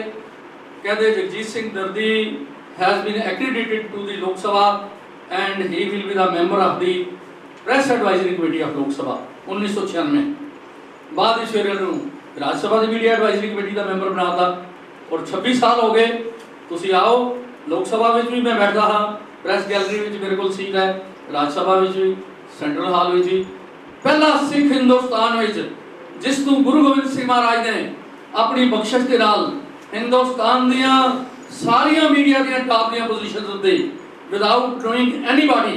मैनू ये नहीं पता कि पार्लीमेंट च कोई प्रेस एडवाइजरी कमेटी होंदी है, मैनू ये नहीं पता कि पार्लीमेंट च एक्रीडेशन होंदी है, मैंबर बनाता। फिर आओ सुप्रीम कोर्ट के जज जस्टिस सावंत 2001 मैनू फोन करके कहा you have nominated to the Press Council of India. You are a member of the Press Council of India, ਜਿਹਦੇ 'ਚ 6 ਪਾਰਲੀਮੈਂਟ ਦੇ ਮੈਂਬਰ ਤੁਹਾਡੇ ਨਾਲ ਹੋਣਗੇ, ਇੱਕ ਸੁਪਰੀਮ ਕੋਰਟ ਦਾ ਜੱਜ ਹੋਏਗਾ। ਸਿੰਘ ਸਾਹਿਬ ਜੀ, ਇਹ ਇਸ ਧਰਤੀ ਉੱਤੇ ਕਰਾਮਾਤ ਹੋਈ ਹੈ। ਗੁਰੂ ਗੋਬਿੰਦ ਸਿੰਘ ਮਹਾਰਾਜ ਦੀਆਂ ਬਖਸ਼ਿਸ਼ਾਂ ਦਾ ਸਿਰ ਝੁਕਾ ਕੇ ਮੈਂ ਸ਼ੁਕਰਾਨਾ ਕਰਦਾ ਹਾਂ। ਸਾਡੇ ਅਤੀ ਸਤਿਕਾਰਯੋਗ ਜਿਨ੍ਹਾਂ ਨੇ ਤਨ ਕਰਕੇ ਵੀ, ਮਨ ਕਰਕੇ ਵੀ, ਧਨ ਕਰਕੇ ਵੀ ਔਰ ਬੜੇ ਵੱਡੇ ਪੱਧਰ ਤੇ ਸੇਵਾਵਾਂ ਕੀਤੀਆਂ ਨੇ। ਸਰਦਾਰ ਜਗਜੀਤ ਸਿੰਘ ਜੀ ਦਾਦੀ, ਉਹਨਾਂ ਦੀ ਜਿਹੜੀ ਘਾਲਣਾ ਕਾਲੀ ਹੈ, ਸ਼ਾਇਦ ਮੈਨੂੰ ਲੱਗਦਾ ਹੈ ਵੀ ਆਪਾਂ ਜਿੰਨੇ ਕੁ ਬੈਠੇ ਆ ਸਾਰੇ ਜਾਣਦੇ ਆ। ਇਸ ਤੋਂ ਇਲਾਵਾ ਹੋਰ ਵੀ ਆਮ ਲੋਕ, ਆਮ ਨਾਗਰਿਕ ਵੀ ਜਾਣਦੇ ਆ ਕਿ ਇਹਨਾਂ ਨੇ ਕਿੰਨੇ ਵੱਡੇ ਪੱਧਰ ਤੇ ਕਰੋਨਾ ਕਾਲ ਦੇ ਸਮੇਂ ਦੇ ਵਿੱਚ ਸੇਵਾਵਾਂ ਕੀਤੀਆਂ ਨੇ ਔਰ ਬਿਨਾਂ ਕਿਸੇ ਵਿਤਕਰੇ ਦੇ। ਸੋ ਇਸ ਲਈ ਮੈਂ ਆਪਣੇ ਆਪ ਨੂੰ ਬਹੁਤ ਵੱਡਾ ਇਸ ਵਕਤ ਤੋਂ ਮੰਨਦਾ ਹਾਂ, ਭਾਗਾਂ ਵਾਲਾ ਮੰਨਦਾ ਹਾਂ ਕਿ ਮੈਨੂੰ ਅੱਜ ਇਸ ਸੁਸਾਇਟੀ ਦੇ ਵਿੱਚ ਆ ਕੇ ਬੋਲਣ ਦਾ ਮੌਕਾ ਮਿਲਿਆ ਔਰ ਨਾਲ ਹੀ ਸਾਡੇ ਸਤਿਕਾਰਯੋਗ ਵੀਰ ਜਗਸੀਰ ਸਿੰਘ ਜੀ ਜੋ ਚੜ੍ਹਦੀ ਕਲਾ ਅਖਬਾਰ ਦੇ ਪੱਤਰਕਾਰ ਨੇ, ਕਾਫੀ ਵੱਡੇ ਪੱਧਰ ਤੇ ਸੇਵਾਵਾਂ ਨਿਭਾਉਂਦੇ ਹੈ ਤੇ ਉਹਨਾਂ ਦੇ ਵੱਲੋਂ ਦਾਸ ਦੀ ਡਿਊਟੀ ਲਾਈ ਗਈ ਸੀ। ਮੈਂ ਧੰਨਵਾਦ ਕਰਦਾ। ਬਹੁਤ ਬਹੁਤ ਵਧਾਈਆਂ ਦਰਦੀ ਸਾਹਿਬ ਨੂੰ, ਜਿਹੜਾ ਐਡਾ ਵੱਡਾ ਮਾਣ ਭਾਰਤ ਸਰਕਾਰ ਨੇ ਦਿੱਤਾ ਉਹਨਾਂ ਨੂੰ ਔਰ ਪੰਜਾਬ ਦੇ ਲੋਕਾਂ ਨੂੰ, ਪੰਜਾਬੀਅਤ ਨੂੰ ਰਿਪਰੈਜ਼ੈਂਟ ਕਰਦੇ ਹੋਏ ਤੇ ਪੂਰੇ ਵਿਸ਼ਵ ਦੇ ਵਿੱਚ ਜਿਹੜਾ ਮੈਸੇਜ ਗਿਆ ਉਹ ਬਹੁਤ ਜ਼ਰੂਰੀ ਸੀ ਇਸ ਵਕਤ ਦੇ ਵਿੱਚ। ਇੱਕ ਪੁਰਾਣੀ ਗੱਲ ਜਥੇਦਾਰ ਸਾਹਿਬ ਨਾਲ ਅੱਜ ਤੋਂ 4-5 ਸਾਲ ਪਹਿਲਾਂ ਮੈਂ ਇੱਕ ਆਪਣੇ ਘਰ ਦੇ ਵਿੱਚ ਇੱਥੇ ਬੈਠੇ ਸੀਗੇ ਤੇ ਉਦੋਂ ਗੱਲ ਹੋਈ। ਜਥੇਦਾਰ ਸਾਹਿਬ ਕਹਿੰਦੇ ਵੀ ਆਪਾਂ ਨੂੰ ਸਿੱਖੀ ਨੂੰ ਪ੍ਰਮੋਟ ਕਰਨ ਲਈ ਕੀ ਕਰਨਾ ਚਾਹੀਦਾ, ਤਾਂ ਮੈਂ ਕਿਹਾ ਜੀ ਆਪਾਂ ਨੂੰ ਸੋਸ਼ਲ ਮੀਡੀਆ ਤੇ ਪਪੂਲਰ ਹੋਣ ਦੀ ਬਹੁਤ ਲੋੜ ਹੈ। ਤੇ ਮੇਰਾ ਸੰਪਰਕ ਉਸ ਤੋਂ ਬਾਅਦ ਰਿਹਾ ਨਹੀਂ ਜਥੇਦਾਰ ਸਾਹਿਬ ਨਾਲ। ਮੈਨੂੰ ਨਹੀਂ ਪਤਾ ਵੀ SGPC ਤੇ ਹੋਰ ਕੀ ਕਰ ਰਹੇ ਨੇ ਅਦਾਰੇ ਸੋਸ਼ਲ ਮੀਡੀਆ ਵਾਸਤੇ, ਪਰ ਜਿਹੜੀ ਦਰਦੀ ਸਾਹਿਬ ਦੀ ਕੰਟਰੀਬਿਊਸ਼ਨ ਹੈ, ਜਦੋਂ ਅਸੀਂ ਟੈਕਨੋਲੋਜੀ ਨੂੰ ਦੇਖਦੇ ਹਾਂ ਤੇ ਕੱਲ ਜਦੋਂ YouTube ਤੇ ਲਾਈਵ ਸਰਚ ਕੀਤਾ ਚੜ੍ਹਦੀ ਕਲਾ, ਤੇ ਜਦੋਂ ਉਹ ਸਾਹਮਣੇ ਆਇਆ ਅੱਜ ਦੀ ਡੇਟ ਦੇ ਵਿੱਚ ਜਿਹੜੀ ਟੈਕਨੋਲੋਜੀ ਦੇ ਮਾਧਿਅਮ ਤੇ ਜਿਹੜੀ ਚੀਜ਼ ਅਪਡੇਟ ਹੋਣੀ ਜ਼ਰੂਰੀ ਹੈ, ਤੇ ਜਦੋਂ ਆਪਣਾ ਸਿੱਖੀ ਦਾ ਪ੍ਰਚਾਰ ਇਸ ਲੈਵਲ ਤੇ ਕਰਦੇ ਨੇ ਵੀ ਦੁਨੀਆ 'ਚ ਕੋਈ ਸਿੱਖ ਕਿਤੇ ਵੀ ਬੈਠਾ ਹੋਵੇ ਤੇ ਉਹ ਗੁਰਬਾਣੀ ਸੁਣ ਸਕੇ, ਇਸ ਤੋਂ ਵੱਡੀ ਦਾਤ ਕੋਈ ਨਹੀਂ। ਵੱਡੀ ਤੇ ਵੱਡੀ ਸੇਵਾ ਲੱਗੀ ਹੈ ਦਰਦੀ ਸਾਹਿਬ ਦੇ ਪਰਿਵਾਰ ਨੂੰ ਔਰ ਜਿਹੜੀ ਇਹ ਕਰ ਰਹੇ ਨੇ ਉਹਦੇ ਵਾਸਤੇ ਸਾਰੀ ਪੰਜਾਬੀਅਤ ਵੱਲੋਂ, ਸਾਰੇ ਪੰਜਾਬੀਆਂ ਵੱਲੋਂ ਇਹਨਾਂ ਦੇ ਸ਼ੁਕਰਗੁਜ਼ਾਰ ਹੈ। ਇਸ ਮੌਕੇ ਸੀਨੀਅਰ ਅਕਾਲੀ ਆਗੂ ਜਗਮੀਤ ਸਿੰਘ ਬਰਾੜ ਨੇ ਜਿੱਥੇ ਸਰਦਾਰ ਜਗਜੀਤ ਸਿੰਘ ਦਰਦੀ ਨੂੰ ਪਦਮ ਸ਼੍ਰੀ ਮਿਲਣ ਤੇ ਮੁਬਾਰਕਬਾਦ ਦਿੱਤੀ। ਦਰਦੀ ਸਾਹਿਬ ਨਾਲ ਵਿਦਿਆਰਥੀ ਜੀਵਨ ਦੀਆਂ ਪੁਰਾਣੀਆਂ ਯਾਦਾਂ ਤਾਜ਼ਾ ਕਰਦਿਆਂ ਪੌਂਟਾ ਸਾਹਿਬ ਵਿੱਚ ਲੱਗੇ ਸਿੱਖ ਸਟੂਡੈਂਟ ਫੈਡਰੇਸ਼ਨ ਦੇ ਕੈਂਪ ਦੀਆਂ ਯਾਦਾਂ ਸਰੋਤਿਆਂ ਨਾਲ ਸਾਂਝੀਆਂ ਕੀਤੀਆਂ। ਉੱਥੇ ਭਗਵੰਤ ਮਾਨ ਨੂੰ ਸੰਬੋਧਿਤ ਹੁੰਦਿਆਂ ਉਹਨਾਂ ਕਿਹਾ ਕਿ ਪੰਜਾਬ ਦੇ ਲੋਕਾਂ ਨੇ ਭਗਵੰਤ ਮਾਨ ਨੂੰ ਰਿਕਾਰਡ ਤੋੜ ਫਤਵਾ ਦਿੱਤਾ ਜਿਹੜਾ ਪਹਿਲਾਂ ਕਿਸੇ ਵੀ ਪਾਰਟੀ ਦੇ ਹਿੱਸੇ ਨਹੀਂ ਆਇਆ। ਉਹਨਾਂ ਮੁੱਖ ਮੰਤਰੀ ਨੂੰ ਪੰਜਾਬ ਨੂੰ ਬਚਾਉਣ ਲਈ ਲੋਕਾਂ ਨੂੰ ਮੁਫਤਖੋਰੀ ਚੋਂ ਕੱਢ ਕੇ ਆਮਦਨ ਦੇ ਵਸੀਲਿਆਂ 'ਚ ਵਾਧਾ ਕਰਨ ਦੀ ਸਲਾਹ ਵੀ ਦਿੱਤੀ। ਦਰਦੀ ਸਾਹਿਬ ਨੂੰ ਅੱਜ ਦੇ ਇਸ ਸਮਾਗਮ ਦੀ ਇਸ ਪਦਮ ਜੋ ਉਹਨਾਂ ਨੂੰ ਡਿਜ਼ਰਵਿੰਗ ਅਵਾਰਡ ਦਿੱਤਾ ਗਿਆ ਭਾਰਤ ਦੀ ਸਰਕਾਰ ਵੱਲੋਂ, ਇਹ ਉਹਨਾਂ ਦੀ ਲਿਖਤ, ਉਹਨਾਂ ਦਾ ਬ੍ਰਿਜ ਬਣਨਾ। ਹਾਂ, ਇਹ ਵੀ ਜ਼ਰੂਰੀ ਹੈ ਕਿ ਫੈਡਰਲ ਇੰਡੀਅਨ ਗਵਰਨਮੈਂਟ ਨਾਲ ਪ੍ਰਾਪਤੀਆਂ ਲਈ ਵੀ ਬ੍ਰਿਜ ਹੋਣਾ ਜ਼ਰੂਰੀ ਹੈ। ਦਰਦੀ ਸਾਹਿਬ ਵਰਗੇ ਸੁਹਿਰਦ ਦਰਦਮੰਦ ਲੋਕਾਂ ਦਾ ਪ੍ਰਧਾਨ ਮੰਤਰੀ ਕੋਲੇ ਜਾ ਕੇ ਜਿਵੇਂ ਇੱਕ ਨਵੀਂ ਮੰਗ ਮੈਂ ਰੱਖੀ ਹੈ, ਸਿੰਘ ਸਾਹਿਬ ਦੀ ਹਾਜ਼ਰੀ ਹੈ, ਉਹਨਾਂ ਦੇ ਚਰਨਾਂ 'ਚ ਮੈਂ ਬੇਨਤੀ ਕਰਨਾ ਚਾਹੁੰਦਾ ਕਿਉਂਕਿ ਸੇਰ ਚੋਂ ਪੂਣੀ ਕੱਤਣ ਦਾ ਵੇਲਾ ਹੈ ਪਹਿਲਾਂ। ਔਰ ਮੁੱਖ ਮੰਤਰੀ ਸਾਹਿਬ ਭਗਵੰਤ ਸਿੰਘ ਮਾਨ ਨੂੰ ਅਗਰ ਪੰਜਾਬ ਚਲਾਉਣਾ ਹੈ, ਮੁਫਤਖੋਰੀ ਦਾ ਏਜੰਡਾ ਬਹੁਤੀ ਦੇਰ ਨਹੀਂ ਚੱਲਣਾ। ਏਜੰਡਾ ਚੱਲੇਗਾ ਪੰਜਾਬ ਨੂੰ ਆਟੋਨਮੀ ਜਿਹੜੀ ਹੈ ਫਾਈਨੈਂਸ਼ੀਅਲ ਪਹਿਲਾਂ ਦੇ ਕੇ ਔਰ ਫੈਡਰਲ ਸਟਰਕਚਰ ਬਾਬਾ ਸਾਹਿਬ ਦਾ ਜਿਹੜਾ ਸੰਵਿਧਾਨ ਹੈ, ਕਿਉਂਕਿ ਮੁੱਖ ਮੰਤਰੀ ਸਾਹਿਬ ਨੂੰ ਮੈਂ ਬੇਨਤੀ ਕੀਤੀ ਹੈ ਉਹਨਾਂ ਦੇ ਚਰਨਾਂ 'ਚ, ਮੈਂ ਕੋਈ ਕਿਸੇ ਨੂੰ ਨਿੰਦਿਆ ਨਹੀਂ, ਮੈਂ ਕਿਹਾ ਹਿਸਟਰੀ ਦਾ ਸਭ ਤੋਂ ਵੱਡਾ ਮੈਂਡੇਟ ਹੈ ਭਗਵੰਤ ਸਿੰਘ ਮਾਨ ਜੀ ਤੁਹਾਡੇ ਕੋਲ। ਜਦੋਂ 92 ਬੰਦੇ ਪੰਜਾਬ 'ਚੋਂ ਤੁਰਦੇ ਹੈ, ਇਹ ਪਹਿਲੀ ਵਾਰ ਹੋਇਆ ਹਿਸਟਰੀ 'ਚ ਕਿ ਇੱਕ ਪਾਰਟੀ ਨੂੰ ਐਡਾ ਵੱਡਾ ਲੋਕਾਂ ਨੇ ਮਾਣ ਬਖਸ਼ਿਆ। ਅਗਰ ਉਹਨਾਂ ਦੀ ਸਭ ਤੋਂ ਵੱਡੀ ਪ੍ਰਾਪਤੀ ਕੋਈ ਹੋ ਸਕਦੀ ਹੈ ਤਾਂ ਉਹ ਇਹ ਹੈ कि कंसेंसस करके पंजाब की पॉलिटिक्स का पंजाब ਲਈ कुछ लैके आइए। 10 लीडर पंजाब ਵਿੱਚ रोज बोलते हैं, उन्होंने तुसी टीवी ते मीडिया राਹੀਂ सुनते हो। मैनू कोई एक बंदा दसो ਜਿਹੜਾ केवल विरोधी ते विचारधारा दा करन तो बिना कोई सूबे दे भविख की गल आपदा आप त्याग करके करना होवे। ये एक प्रश्न चिन्ह है जिहड़े संसार दे लोग कर रहे हैं। मेरा परम मित्र छोटा भरा हरविंदर जिहदे कोले वो भी फोटोआं मौजूद है कि 72 का पौटा साहब का कैंप जिहड़ा लग्या जिहदे दर्दी साहब, भाई अमरीक सिंह, प्रोफैसर जगीर सिंह, प्रिंसीपल सतबीर सिंह, करतार सिंह टक्कर ते मैनू एक तिल फुल तां नहीं मैं कहांगा वड्डा माण बेस्ट कैंपर होण दा ये दर्दी साहब ने मैनू अवार्ड बख्शिया सी। तो बहुत बहुत धन्यवाद, बहुत बहुत लेट आउण लई खिमा। वाहिगुरू जी का खालसा, वाहिगुरू जी। सिख विद्वान हरविंदर सिंह खालसा ते साबका विधायक अजीत इंदर सिंह मोफर ने भी सरदार दर्दी नाल सांझा का जिक्र किया ते उन्होंने पद्म श्री मिलन ते बधाई दी ते सन्मान किया। बठिंडा देहाती तो आम आदमी पार्टी के विधायक अमित रतन ने दर्दी साहब नूं बधाई दिंदियां चढ़दी कला टाइम टीवी वालों तखत श्री हरमंदर साहिब पटना साहिब ते गुरुद्वारा बंगला साहिब अते सचखंड श्री हजूर साहिब तो की जा रही गुरबाणी के सिद्धे प्रसारण की की जा रही सेवा की शलाघा करदे कहा कि सवेरे जदों भी टीवी चला के चढ़दी कला टाइम टीवी चैनल लाउण सार गुरबाणी ते कीर्तन दीआं मधुर धुनां कन्नां विच पैंदियां ने। उन्हां आए हुए सारे मेहमानां, समुचियां संस्थावां, राजनीतिक जथेबंदियां ते पंचां सरपंचां दा धन्नवाद कीता।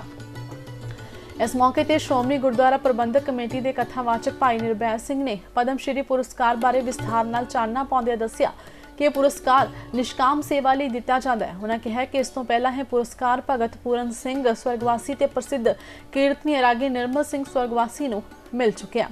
उन्होंने श्री दर्दी साहिब ने वकारी पुरस्कार मिलन ते बधाई दी। बुढ़ा दल 96 करोड़ी के सकत्तर बाबा सुखविंदर सिंह ने भी सरदार जगजीत सिंह दर्दी नूं पुरस्कार मिलन ते बाबा बलवीर सिंह मुखी बुढ़ा दल 96 करोड़ी ते उन्हां दे सहायक बाबा जस्सा सिंह वालों मुबारकबाद दी ते चढ़दी कला परिवार की तरक्की की कामना की। इस मौके श्री दर्दी साहब की धर्म पत्नी बीबी जसविंदर कौर दर्दी, समुचा पत्रकार भाईचारा, वख-वख संस्थावां के नुमाइंदे, राजसी पार्टियां के आगू ते 5 सरपंच हाज़र सन।